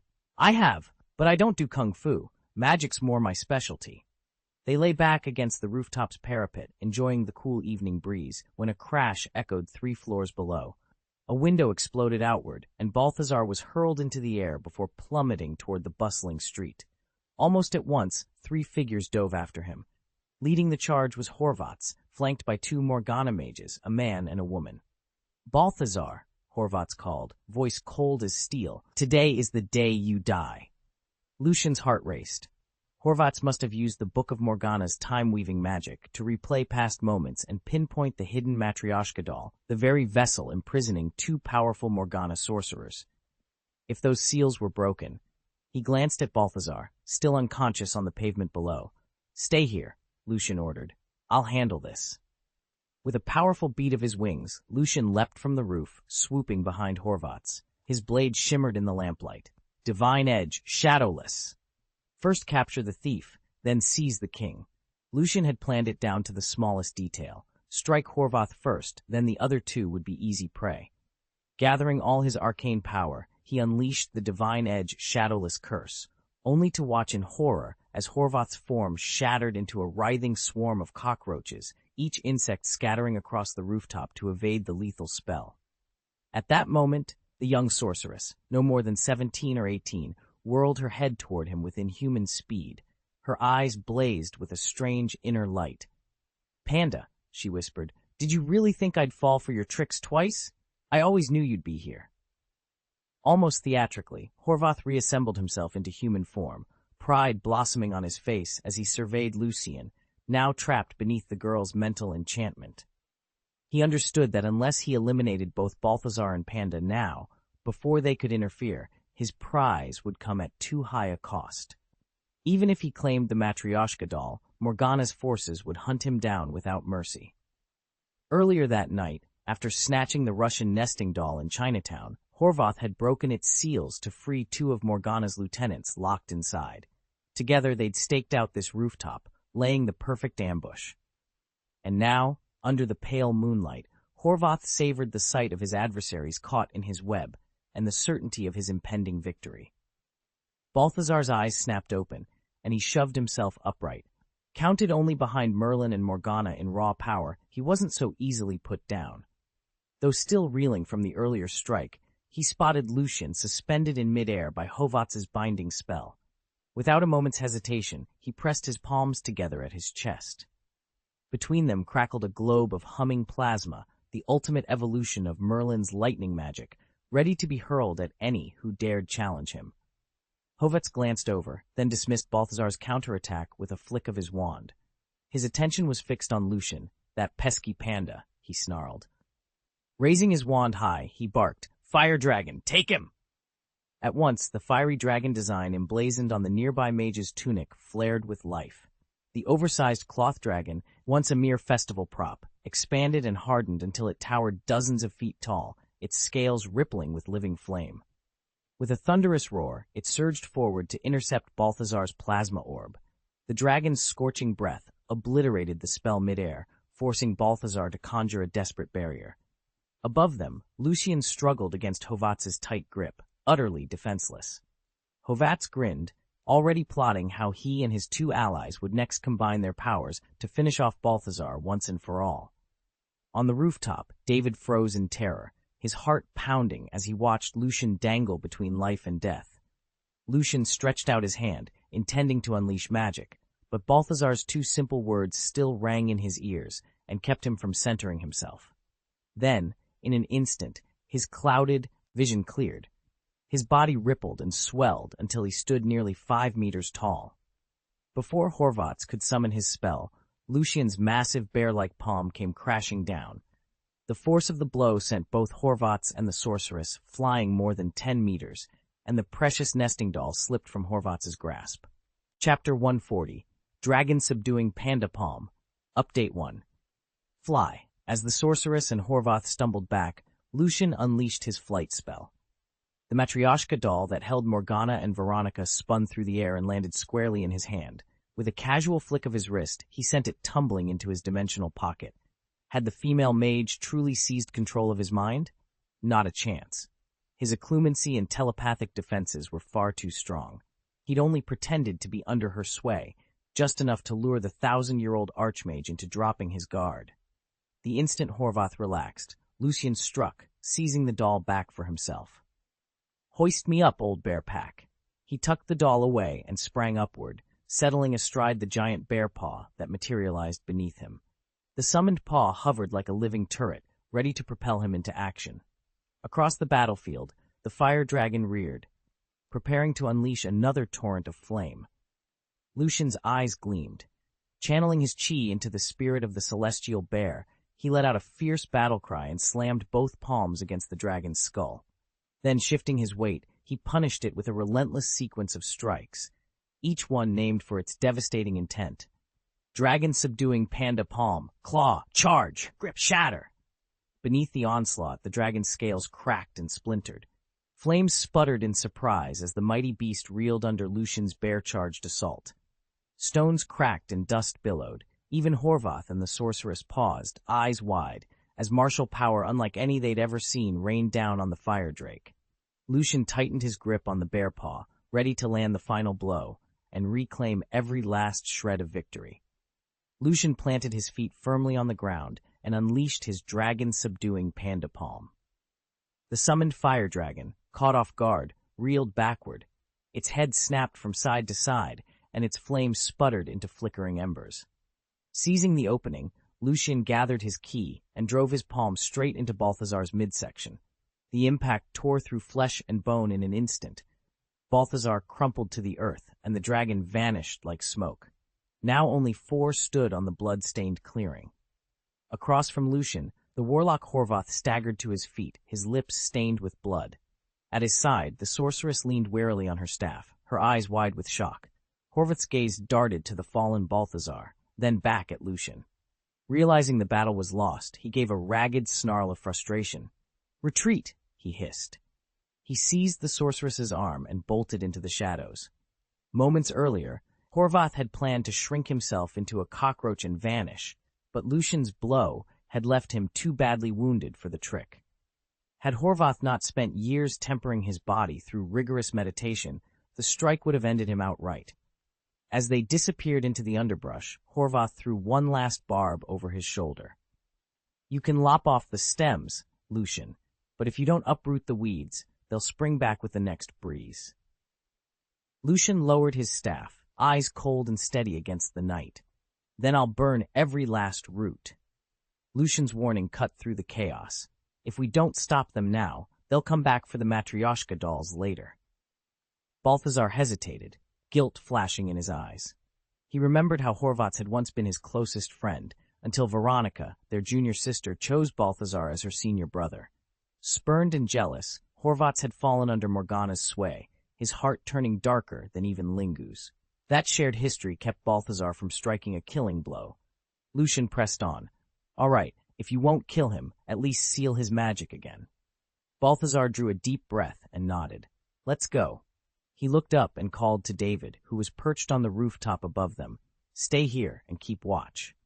Then he and Lucian sprinted down the alley where Horvath had made his escape.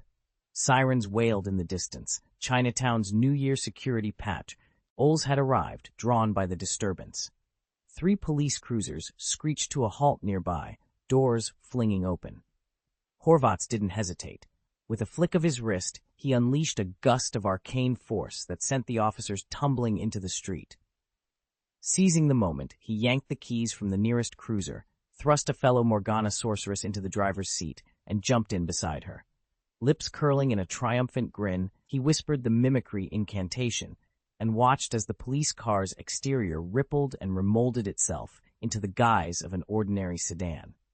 Then they tore off, weaving through Chinatown's lantern-lit lanes as Balthazar and Lucian gave chase. Under the influence of his mimicry magic, the police cruiser before him rippled and reshaped itself into a sleek supercar before roaring off down the street. Balthazar, hot on its heels, snatched up the next patrol car, transformed it with the same spell, and blasted away in pursuit. Lucian, having just reverted from a panda form, struggled to climb back into his own vehicle. Its doors still sat too high off the ground. With a frustrated growl, he unfurled his wings and sprang into the air, swooping after the two racing supercars. "They're fast," he muttered, watching them streak through traffic like a magician's version of a stunt show. Thankfully, Lucian's flight speed kept him neck and neck, and from his vantage above, he could rain down attacks on Horvath's car without interference. "Divine Edge, Shadowless," he called, hurling a barrage of shadowy curses that slashed the night air. Each bolt streaked toward Horvath's windshield, threatening to shatter it. Panicked, Horvath slammed his cane against the pavement. A great cloud of fog billowed out, swallowing his supercar in a roiling, luminescent mist. Lucian's heart pounded as he pierced the swirling veil below. He could barely make out the taillights ahead.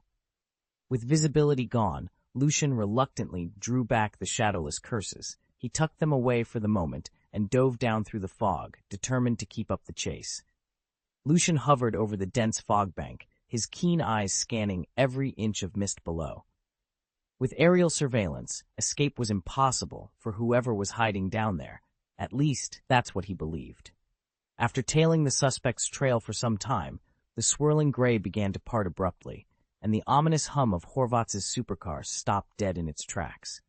A gust of wind whipped around Lucian. He lifted his hand and unleashed a small cyclone spell, tearing the last threads of fog away.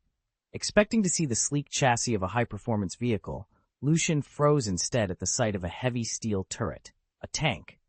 "Damn!" he muttered, both irritated and surprised. Horvath's mimicry magic had already turned a simple police cruiser into a supercar, an extravagant trick, but a battle tank was a whole new level of escalation. Before Lucian could react further, the tank's main gun swung toward him with terrifying speed. In an instant, a thunderous boom shook the air as it fired. Lucian knew there wasn't time to cast his iron armor curse. Its protective plating would deflect a normal attack, but surely not a tank shell, and the spell's cast time was too slow. Instead, he snatched a mote of shimmering light into being and formed it into a translucent shield around himself. The shell slammed into the barrier with an ear-splitting crack, splintering the light but failing to breach it entirely. Lucian gritted his teeth, bracing for what Horvath's would do next, and prepared to counterstrike. Light system, 3 pillars of divinity. In an instant, 3 towering shafts of pure light materialized around Lucian, their glow weaving together into a vast, sacred magic circle. This was the ultimate light defense spell Makarov had taught him, reserved for Kroba City's most desperate hour. Though Lucian had only just learned to wield it, its protective power already eclipsed his old iron armor curse. The 3 pillars granted seamless, all-round shielding and could be summoned in the blink of an eye. Its only weakness was its voracious mana consumption, but Lucian welcomed the cost. A volley of tank shells hurtled toward him. Each shell slammed into the barrier with deafening booms that shook the pavement, spraying debris in every direction. Yet the 3 pillars held firm, the radiant shield unmarked by a single crack. Even guided missiles would struggle to break such divine protection. Oh my God, is that a winged panda angel? On the street below, onlookers stared upward in disbelief as the glowing figure hovered above the battlefield. Some bystanders gasped, others dropped to their knees, eyes squeezed shut, raising trembling hands in prayer to the celestial guardian in the sky. In their awe, they worshipped George, but the hero they adored was truly Lucian, standing resolute within his shining dome of light. Balthazar didn't hesitate. He slammed the brakes on the supercar, skidded to a halt, and bolted straight for the enemy tank. With his left hand pressed flat against its armored side, the metal seemed to peel away in a swirl of glowing petals that drifted to the ground. At the same time, he thrust his right hand forward, sending forth an invisible grasp aimed directly at Horvath's. Sensing imminent capture, Horvath snatched the sorceress at his side and held her in front of him as a shield. Then he shrank back and dissolved into a writhing mass of cockroaches, scuttling toward a sewer grate at the edge of the street. Just as they were about to slip through the bars, a commanding voice cut through the chaos. Lucian descended from above on a sudden gust of wind, robes trailing behind him. "Freeze all!" he called, and in an instant every cockroach halted mid-scurry, encased in fragile ice. Lucian had learned that particular freezing charm from Hermione. It wasn't a powerful spell by any measure, but it was precisely designed to immobilize small creatures, exactly what Horvath's relied on when he turned into insects to escape. This time, however, the trick failed. The cockroaches lay still, and Horvath's escape plan lay frozen in place. Lucian realized that, as a magician, he still needed to master a wider array of spells if he wanted to face every situation with calm confidence.